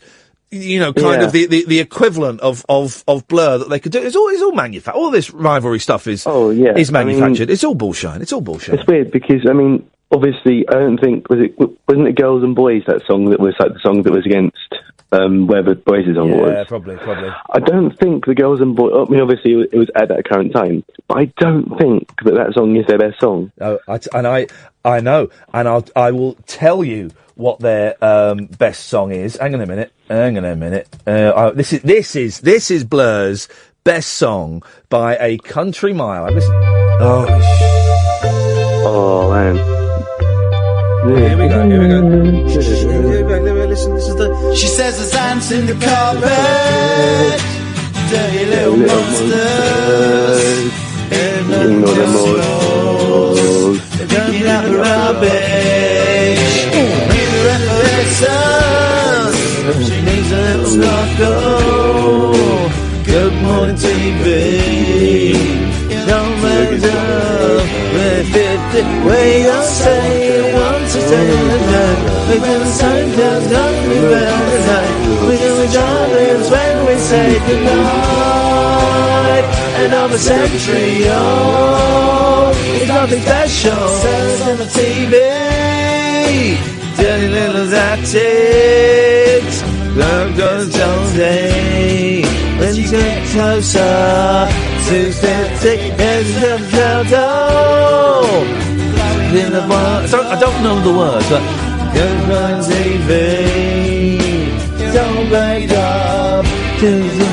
They'll say we want to tell. I don't know the words, and that really is a downside when you're singing a song. Yes, Dom. Hello there, Ian. How you doing, man? Hip, hip, hip, Dom. Hip, hip, hip. Good work. What you got for us, boss? Well, I was revising biology today, and I was reminded by that French lady speaking. Oh, yeah. You know, if women give birth to babies, I don't know if you've heard. I've seen it, mate. I've not only heard... How old are you, Dom? 17. Okay, right, in that case we can talk like men. Yes. I've not only heard, I've made it happen. Legend. And yeah. And I've seen it come out. I don't want to... I've made the choice not to have children. What? You're 17? Yeah, I know. How come you made the choice? Ethics. You know, there's like... I don't want to go all vegan on you, but there's like 10 million orphans. There's two... Well, okay, but... so you're going to adopt one, are you? Yeah, that's the plan, yeah. Okay, well, the thing is you can have one and adopt one. Yeah, but then I don't want them to fight either. But supposing... they don't fight necessarily because they're... But supposing, right, Dom... Yes. And we can talk frankly, right? Because it turns out you're having a great time. Life sucks, man. I'm 43 next week, it sucks, right? It really sucks. Supposing you get a really bad terminal illness... Whoa, right, okay. It could happen, mate. It could, yeah, it could, And only someone with your DNA could say they need to do like a DNA transplant from someone, right? Yeah. So it wouldn't be your wife or your husband, wouldn't be your partner, wouldn't be your mum and dad won't be around anymore. No disrespect, but this is going to happen when you're quite old, right? You're 40, right? Have you got brothers and sisters? Yeah, one, yeah. How old? 13. Okay, well, unfortunately, he's not compatible because when they go for the DNA test, it turns out he's only a half brother. Family, you didn't know this, right? Please know. Yeah, I know exactly, Dom. This is all to come. So enjoy it now, right? And they say, Dom, the last hope is your son, your daughter, and you look at them, and then you look away with a tear in your eye, and you say, Doctor, when I was 17, I made the worst decision of my life. All I have is an adopted son from Africa. And he ain't got the DNA, ain't going to be a match. And the doctor says, well, I wish you the best of luck. It's been nice knowing you. Enjoy the last few days. And that's it, Dom. And that would be your fault. You've just written your own death sentence there, mate. How do you feel now? Bleak, isn't it? Yeah, well, I don't think I'm going to sleep now. No, you're probably, if I were you, I'd go and start making children as soon as possible, my friend. I'm going to start on Monday. Yeah, exactly. Well done. There we go. Go on. Sorry to interrupt you. That's all right. I'm glad someone did, because I had no idea where I'm going. Yeah, someone had to do it. No, the proportions from a woman having a child is the same as a jacket potato coming out of our part, the penis area. Oh, no, it's not. It is, honestly. A woman passing a baby is the same as a man urinating a jacket potato. Yes. No, it's not. But of course, you know that the woman's cervix expands. Like muscles and bones become loose, and they kind of shift around a little bit. I didn't know that. No, I need to go and Google this. Do I? You need to, mate. Shut up, man. Right, you're talking nonsense, right? A woman's vagina. Honestly, is bigger than I'm not going to use the common phrase because that's racist, but is bigger than the hole at the tip of a penis. Yeah, but a baby is bigger than a jacket potato. But I have big jacket potato. I mean, what sort of? I think they think of the little ones. Maybe it was a new potato. Oh well, new potato. All right, well that's different. New potato is different, like the kind of potato you would boil. No, I honestly, you know, like the one you put in the microwave, and then it spins around, and then it's like a jacket potato. I wouldn't cook a jacket potato in a microwave because they're never quite. They're still a bit hard in the middle. Do it. Listen. Anticipate when you're going to be hungry, Dom. I'm happy to give you all this advice, man, because I've lived. Okay. Anticipate when you're going to be hungry, and like an hour and a half before that, put a nice spud. Don't even clean it because the dirt adds to it. Put a nice spud in the oven, 160 degrees, an hour and a half. Beautiful. If you want to coat it with a little bit of oil, right, so it goes crispy, an hour and a half, 160, not too hot, nice and long. You get it, you get it out, you cut it open, you put a bit of butter in there, butter's good for you again, grate a bit of cheese, bit of mayonnaise, boom. That's it, buddy. Forget, you know, pregnancy, jacket potatoes. That's where it's at. Jacket potatoes well better than making a child. Can I say, man, this is, you and Tommy are my favourite callers of the night, right? Oh, I'll take that. No, totally, and I mean that genuinely. And you're both, you know, significantly younger than the majority of the other callers that we get. It's the youth. It's because I've not been broken by society yet. I think I may just have broken you. Yeah. No, we'll take calls straight to air. We got fine. Sorry, I'm just talking to Catherine. We've got people calling in. Don't call in now. I've got Dan lined up. We'll take calls straight to air after midnight. I think I've broken you, Dom. I apologise for corrupting you. That's all right. It's been great talking to you. Nice one, man. Call again. Thank you very much indeed. There we go. Finally, to the best call. I mean, everyone's been good tonight. We've had some really good calls tonight, but I thoroughly enjoyed that and Tommy. Yes, Dan. Hip, hip, hip. Hip, hip, hip. And we're about to go downhill. I don't mean that, of course not. No, we are. We're going to go right off the cliff. Okay, go on, God. Okay. Primal Scream Tribute Act. Yes. Primal Condensed Milk. No, because it would have to be Primals.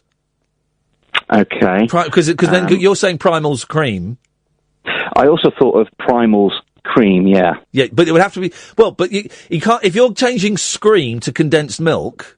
Yeah. It would have to be Primal's condensed milk. Up, haven't I? Because otherwise... I tell you, though, I have found that there is a Motley Crue tribute act called Primal Scream. How does that work? I have no idea. There's a Kiss tribute act that are all dwarves. Do we say that now? Can you say that? I mean... You said it, Dan. You said it, Dan. You said it. You said it, Dan. Did I? You said it, Dan. Does that mean I'm going to get sacked? Yes.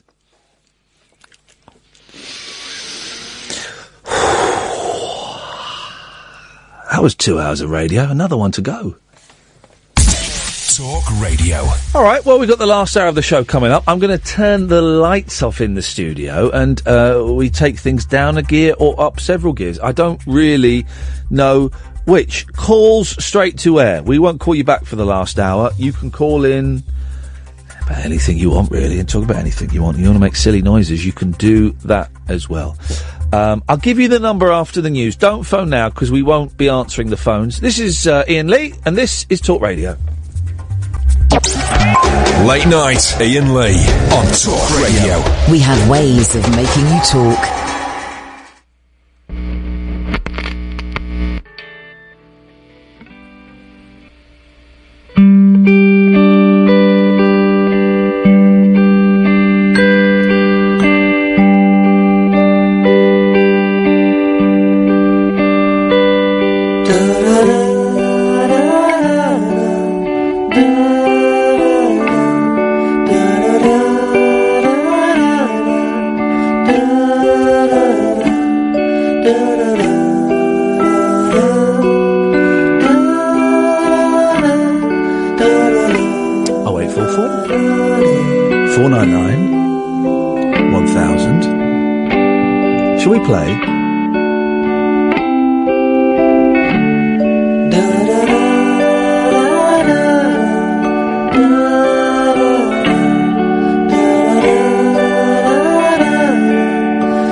Yeah.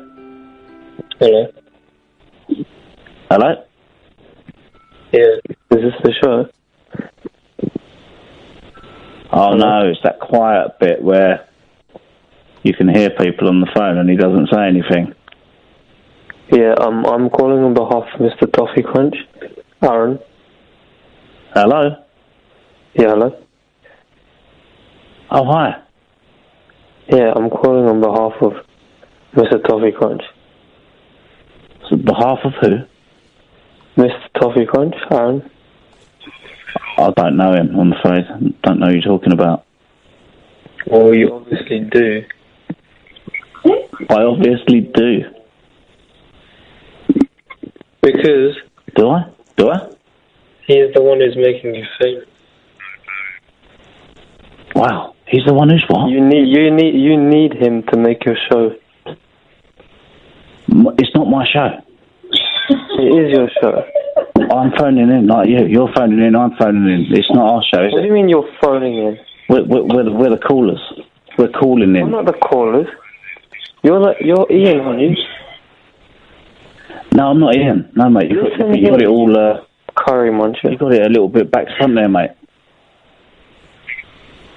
Are you sure about that? Oh. Wait, we're on this. He must... oh dear, I can't talk to this bloke. He's being...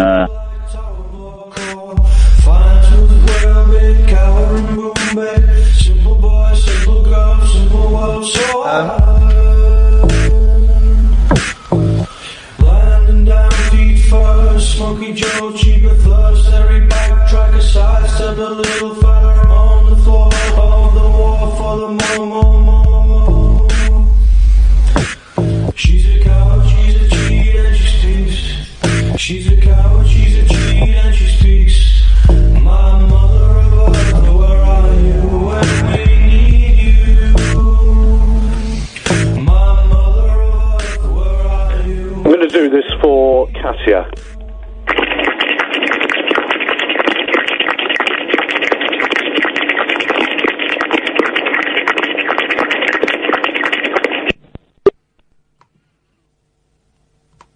All the leaves are brown and the sky is gray. I went for a walk on a winter's day. I'd be safe and warm if I was in LA.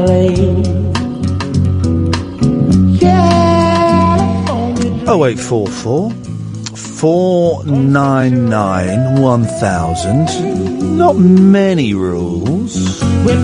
Don't swear. Don't be libelous. Well,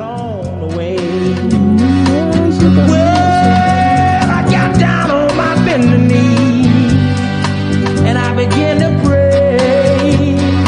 You know, the preacher digs a call, 'cause he knows I'm gonna stay. He knows I'm gonna stay. I told him so. California dreaming.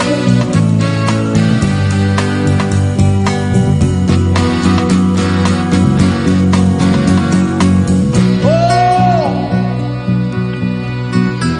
somebody help me. I wanna go somewhere.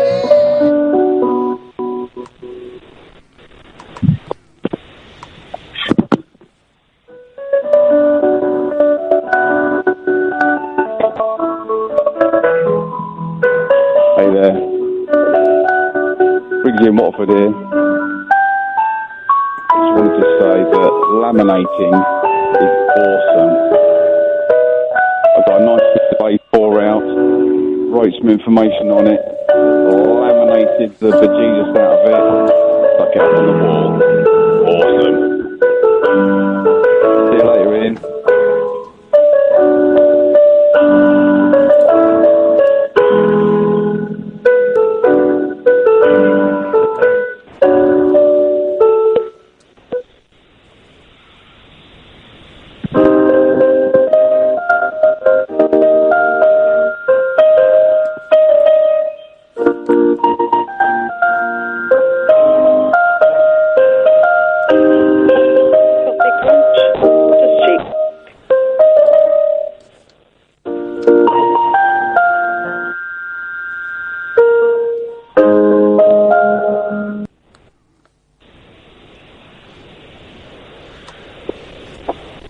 Hello? Hello? Yeah, hello? Hello?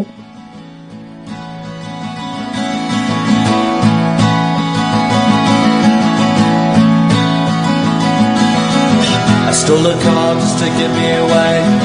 I only kept it for half a day. I took the car just to get to the place, to see the girl with the prettiest face. And then I met her in the park, dancing naked after dark. Hello? I got dressed cause it started to rain. Somehow I knew Hi, who's that? see her again. Can someone help me? I've just been upstairs and my Luther Vandross CDs have been playing and there's no one else in the house. There's a ghost in the house and he's playing me Luther Vandross CDs. Can anyone help me, please? What? Hiya, mate. You alright? Hello? Hello? Hiya, mate. You alright? Yeah, chap. You're on the radio. I've just been downstairs in kitchen, yeah? And upstairs in bedroom, my Luther Vandross Greatest Hits CDs just started playing. So I went upstairs, turned it off. I've come back down. It's playing again. Give me the reason from Ruthless People.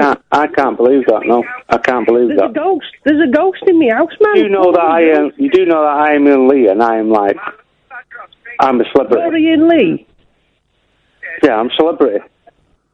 Oh, mate, you must have had something to do with this then. There's a ghost in my house. Is it like Jeremy Beadle or, one of the Harry Hill shows?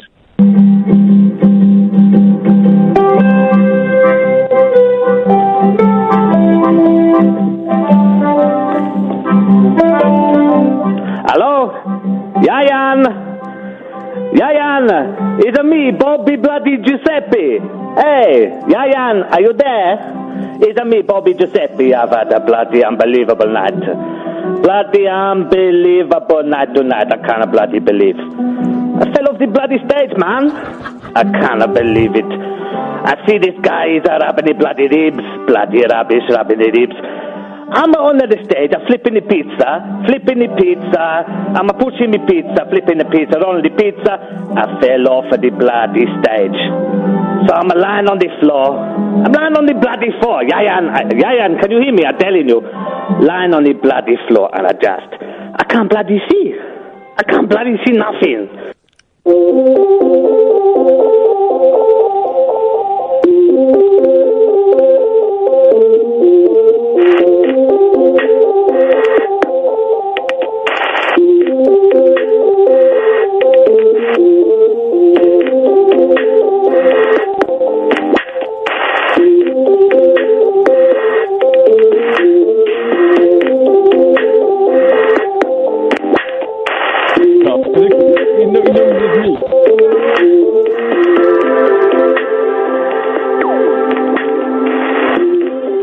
I've got a brilliant new feature for you. I'm going to set my oven to 250 degrees, and I'll let you know if the red light has gone off by the end of the show. I'll call you back in a bit. Hello? Hello? I'm going to set my oven to 250 degrees, and I'll let you know if the red light has gone off by the end of the show. I'll call you back in a bit. Hello? Hello? Simon Diamond sold his soul, changed his name by deed. The sun did not shine. It was too wet to play. So he sat in the house all that cold, cold, wet day. I sat there with Sally. We sat there, we two. And I said how I wish we had had something to do. Too wet to go out. And too cold to play ball. So he sat in the house. We did nothing at all. So all we could do was to sit. Hello? And we did not like it. Yeah, basically... Not one little bit. Hello? The taxi driver locked me in the car because I couldn't pay for it. Hello? Can someone send help? I have no cash in my...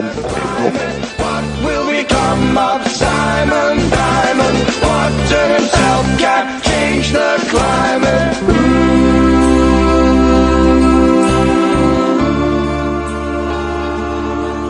Hello? Is anybody there? Hello? Hello? Can I speak to someone, please? Hello? Hello? Hello? Hello? Hello? Hello?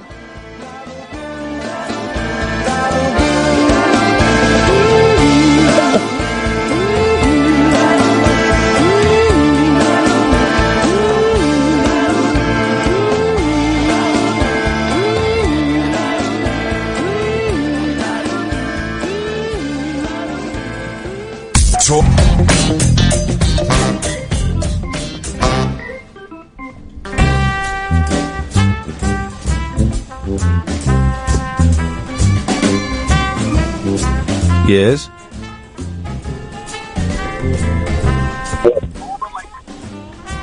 Hello?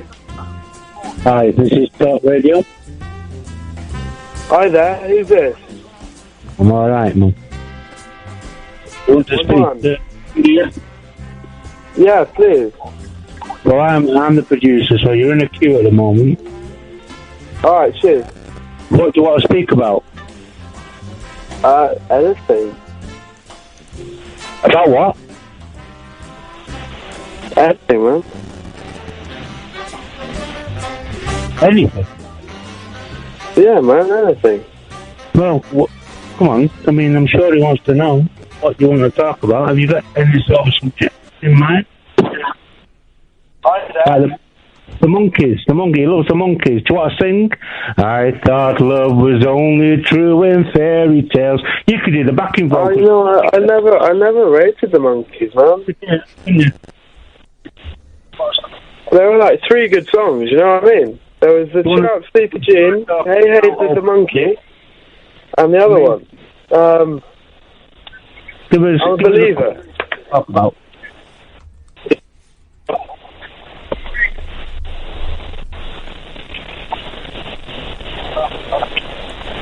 Hello?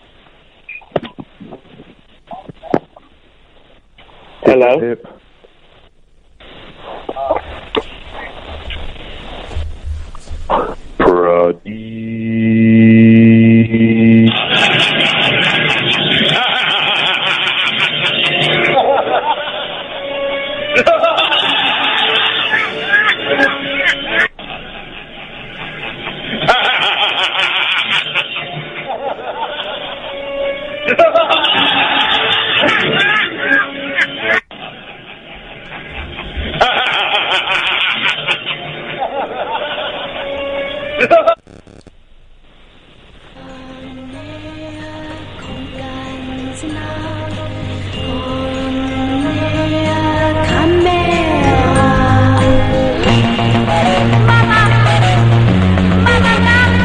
Hello? Have you ever called Pizza Hut and asked for the Domino's number? Hi there, it's Alan Taddick. Have you ever called Pizza Hut and asked for the Domino's number? No, but I've called Domino's and asked for Pizza Hut's number. Is that enough? No. Have you ever called Domino's? Sorry, Pizza Hut and asked for the Domino's number? No, I haven't. Sorry. Why not? Well, you can find it online. You don't need to ask them. Yeah, but I want to phone them up. I want to speak to somebody. People don't speak enough. All I want to do is always bring good to you, to give you all the love I can, and help you fancy me in whatever you do. Do you sure as the sun will come around again to start off another day. Do you fancy me? You can be sure that in my heart and soul, I'll love you in every way. All I want to do is bring happiness to you. I hope it makes you happy to know my love's with you wherever you go. Okay, I'm going now. Bye-bye.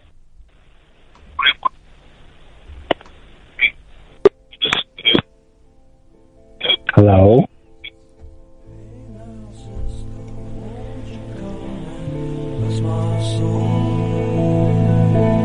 I've been a long time coming down my mountainside. You see, I fell from a spaceship, I'll be stuck in for a little while. And I'd very much like to fall in love with you, if you would.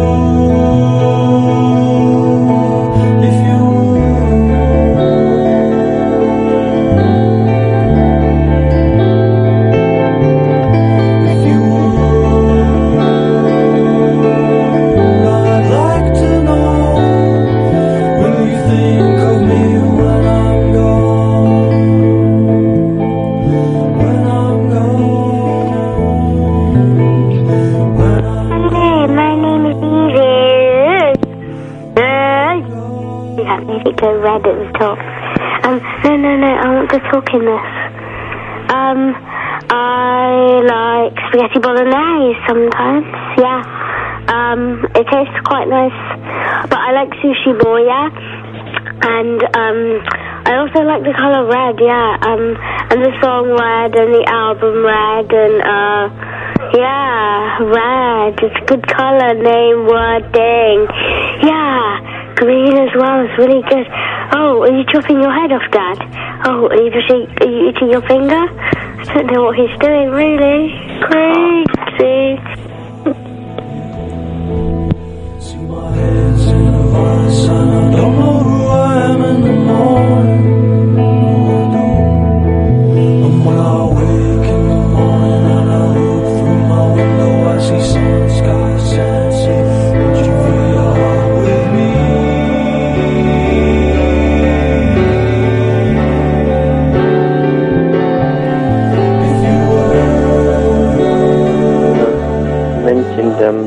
Someone mentioned potatoes earlier, and sometimes I sit down.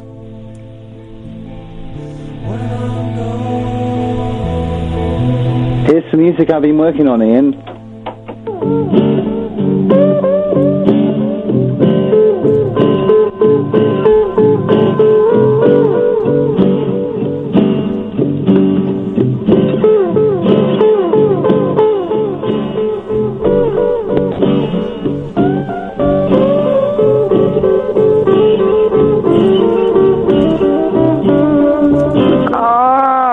I'm a shark. I'm a shark. I'm a shark.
I remember you.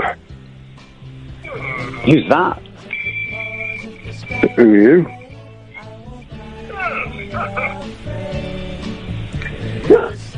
Do you like trombone, saxophone, oboe, cello, opera, double bass, bass drum, and not C sharp, and you must be flat, and B in flat is not pianoforte? What's that noise? Yeah, hello? Yeah, hello? Can we get Aaron to call in? They do though, don't they? They do though, don't they? Basically, They do though, don't they? Ian has a pretty bad music sense, doesn't he? They do though, don't they? He needs to put some storms in. Or like They do though, don't they?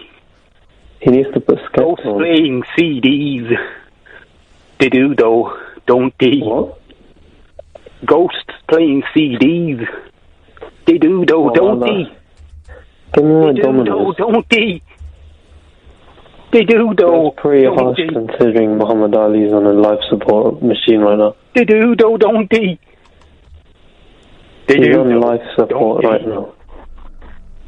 They do though, don't they? They do though, don't they? Summertime with the Boone Army. It's always summertime with the Boone Army. Come alive with the Clint Boone Experience. It's always summertime with the Boone Army. It's always summertime with the Boone Army. It's always summertime with the Boone Army. If you've...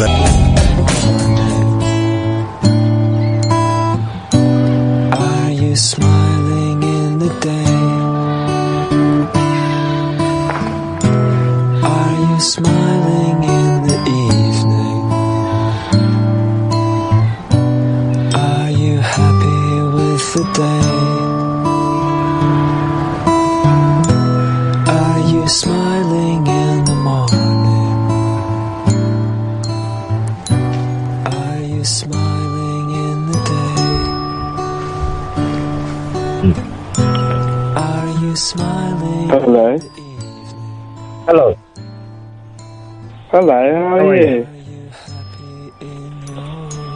Well, Come on, man. Officer. so what do you want? I think the best album is Thriller by Michael Jackson because there is not a bad song on that album. All right. Well, don't tell me that. Tell Ian that. Right. We'll put you through very shortly. Yeah. Uh,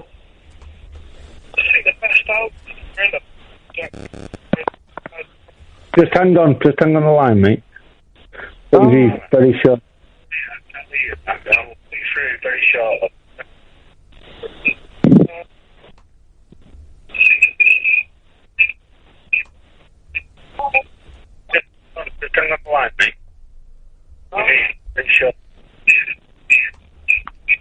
This is George from Pizza Hut. I've just had someone call from this number asking for Dominoes. I think it was a little girl. I just want to know what was going on. No one in the world ever had love as sweet as my love. For nowhere in the world could there be a boy as true as you love. All my love I give gladly to you. All your love you give gladly to me. Tell me why then, oh why should it be that we go on? One day, you Triple M callers will go down on your knees and say, Happy Wowzer, Wowzy Wowzer, oh yeah, oh yeah. Are you still there? No.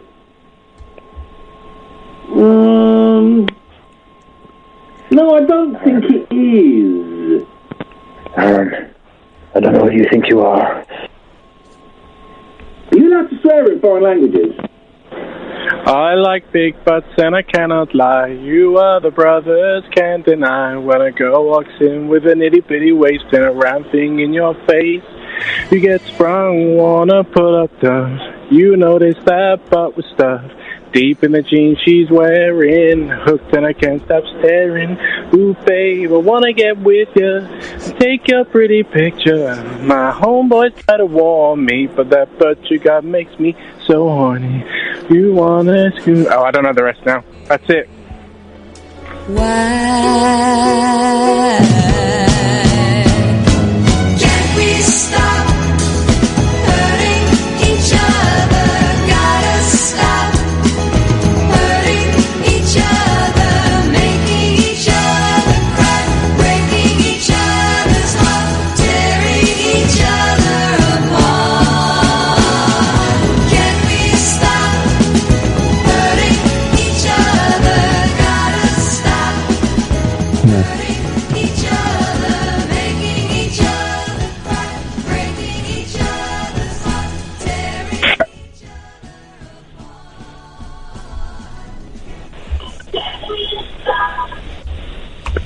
Hey, Ian, are you there?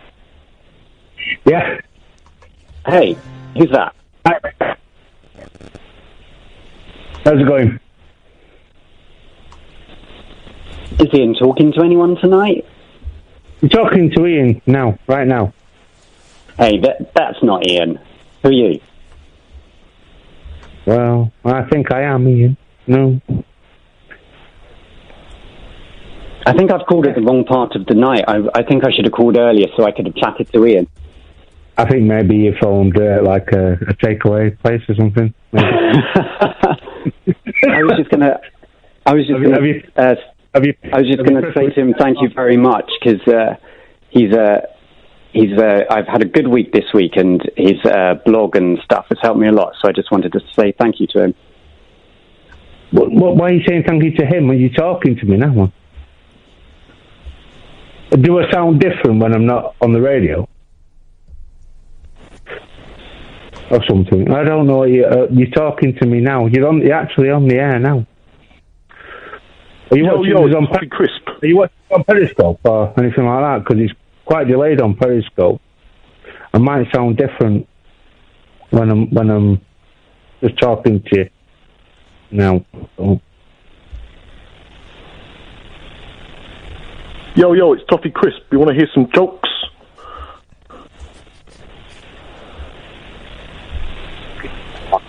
What do you call a white person driving a police car? A policeman. Racist jokes. I'm Toffee Crisp.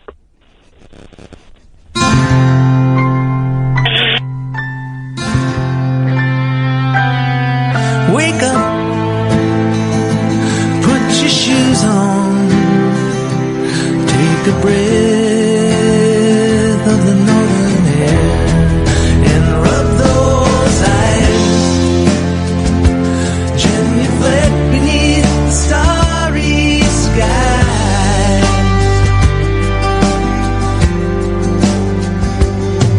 Before you climb the mountain,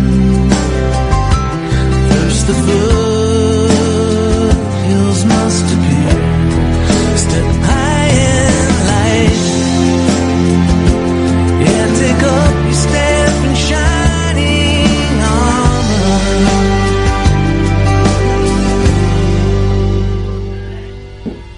Just some quick other news updates. What looks pretty warm, but that red light's still growing bright. Not looking like it's going to make it. I'll keep you updated. Hello? Hello? I just wondered, has anyone ever seen Pretty Woman? The film? Just a question, throwing it out there. Also, a topic tonight could be, can you name a hairy dog? I've got one in mind. Can you figure it out? Call me now. Can you figure it out? Call me now. Can you figure it out? Call me now.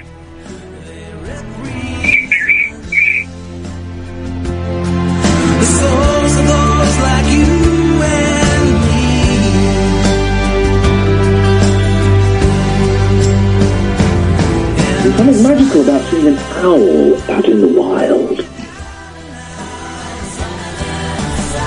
ranunculus, breasts, pork scratchings, chocolate starfish. You know, and it went ding, ding, ding, ding, ding in my head, and I should have gone, no, I'm not doing this, mate. What you got for us? Did we get to your point? Well, you sound hesitant. Hiya, boys. Hello, Taffy Crisp it is. How's it going? I thought we need a Welsh voice, see? Taffy Crisp, best comedian in Wales. How do? You there, boys, back? Hello? Mi off nasi a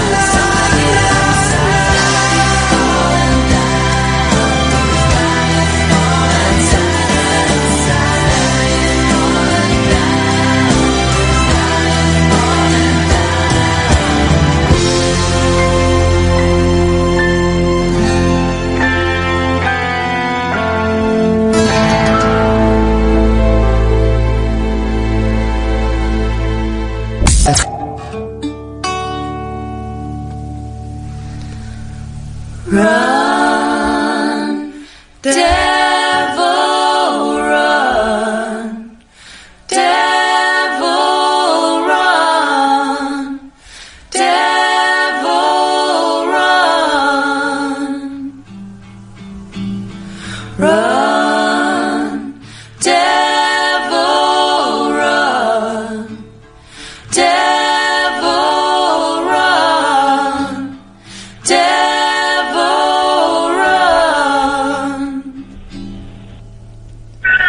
Run, devil, run. It's funny you should mention Pretty Woman. I've not only seen the film, I was in it, I was inside the piano. From love.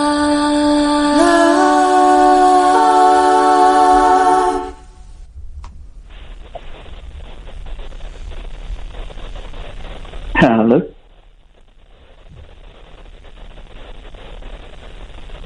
Line 3, you're on the wireless. This is Iain Lee. This is Talk Radio. For thousands of years, man has wondered what is out there in space. Millions of stars and thousands of planets in the endless universe. Okay, thank you very much. Line 1, you're on the radio. This is Talk Radio, 0844 499 1000. This is Iain Lee. How can I help you, Line 1? Hello there.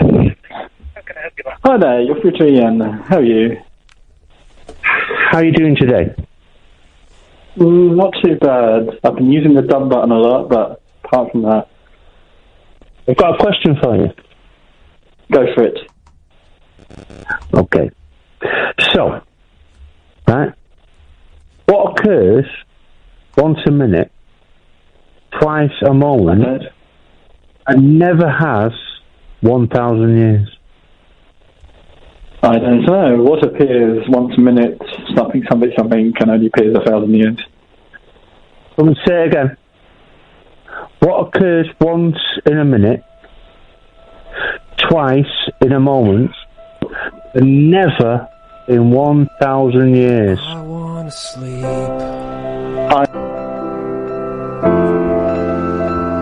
Underneath the weeping willow, as it cries all night quietly.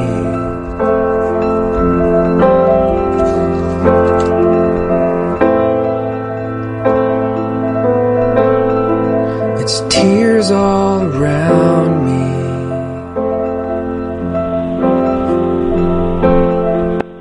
Speaking. Well, every hole's a goal in a lucid dream. Oh, yeah.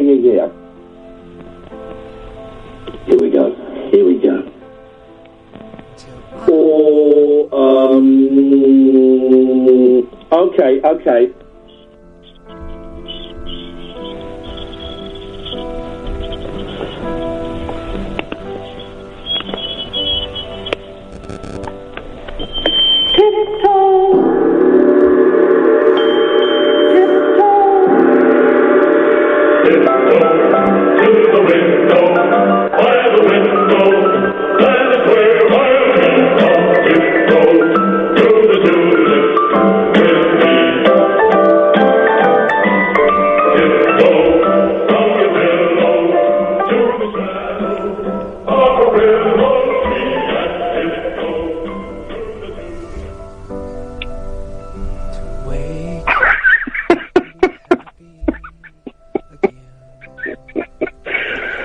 Persistent, huh?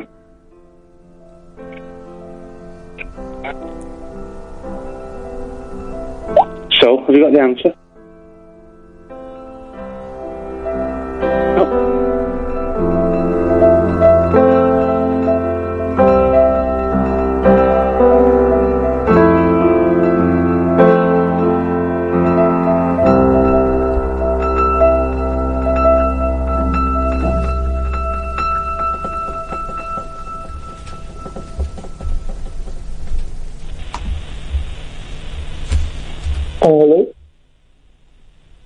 Hello? Yeah, I have a question about Twitter, your Twitter. I just got one thing to say. Iain Lee, someone called finally gone and done it, and he's stuck. The way we look at the world is the way we really are. See it from a fair garden, everything looks cheerful. Climb to a higher plateau and you'll see plunder and murder. Truth and beauty are in the eye of the beholder. Big ups on the granddaddy, by the way, Ian. But of an update, I've just realised that's actually the microwave. I put that on for 250 minutes. We'll try again on Monday. Okay, no problems. Big up the granddaddy for me. I've put on an update. Just realised that the microwave. Lord, I know I haven't asked for much in such a long, long time. Not since that brand new pair of Levi's back when I was 8 or 9.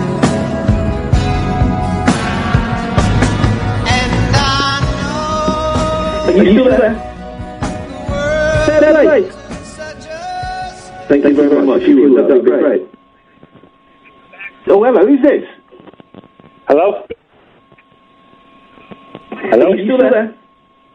Yes, man. Are you still there? Yes. How are you doing? Yeah, we took you off the air because we think you swore. We think you said the F word. So we think you swore. We didn't cut you off though. We just wanted to clarify. No, I don't think it is. That's all. So did you say the F word? Or like what? Well, you know what the F word is, don't you? Well, like you said that on air, and that's why we sort of cut. But we didn't if you did or not, because and so we took you off air to see if you did say it, and if you didn't say it, then we'll put you back on air. Ian really wants to say something. No, you've got something really important to say. Are you ready? Are you ready to go through to Ian now? Are you ready to go through to Ian now, yeah?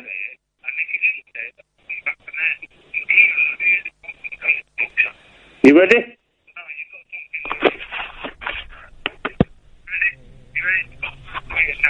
So if you'll be quiet and listen patiently, I'll sing you a song that my mother sang to me.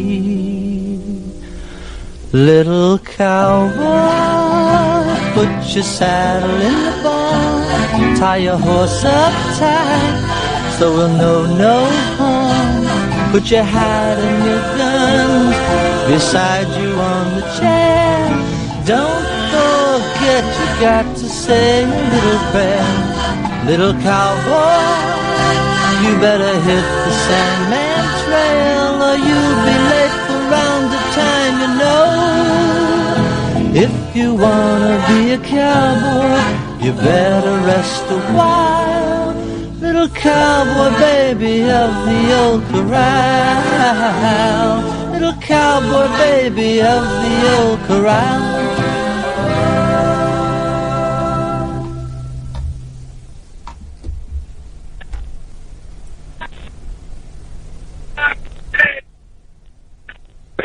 So, you're listening to Talk Radio in the afternoon or evening. Anybody that wants to ring up, the phone number is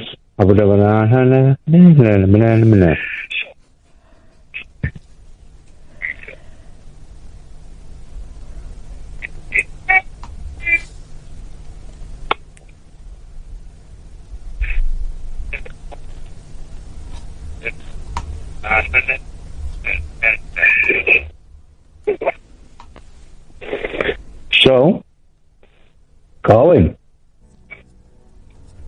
Now. Love you, Ian. Good night.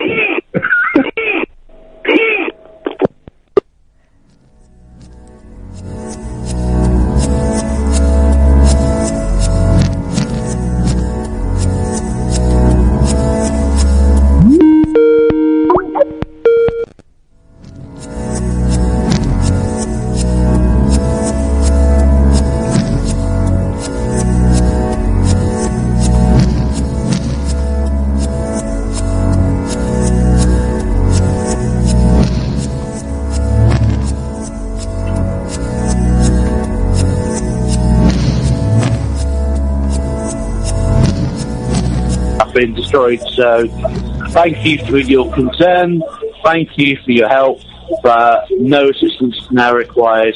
Please call off any reconnaissance people that you've called in at this point. Thank you. Ian, I have never, ever, ever thought you were a tit.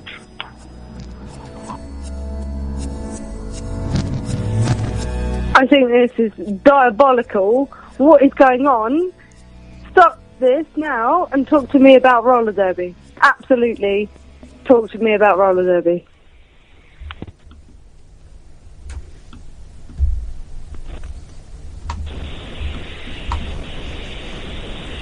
Hello? Hello? Oh, hi, this is a message for Mr. Scott Carpenter. This is Eve from Beadle's Land Rover Sidcup Service Department. We've had a call today from Trackstar regarding your tracker, and I'll... Hello, Clyde.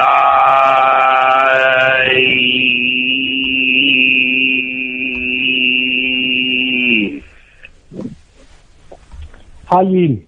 I was looking for the answer for the question that was Mind the Gap. Do you have it? Worried here. I'm worried. Very worried. Okay, thanks. Hello? So, you can pay $2.99 for a celebrity keyring. You can pay that, but you'd be a mug. You go on the internet, you pay £4, you get 12 keyrings, you get your own pictures of Eamon Holmes, you put them in, and then you quit in. That's money saving.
tears in her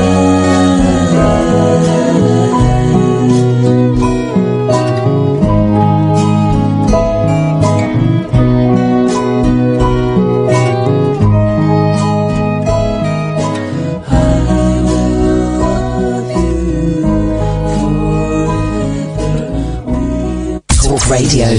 Dial up some dialogue. Talk Radio. We'll get you talking.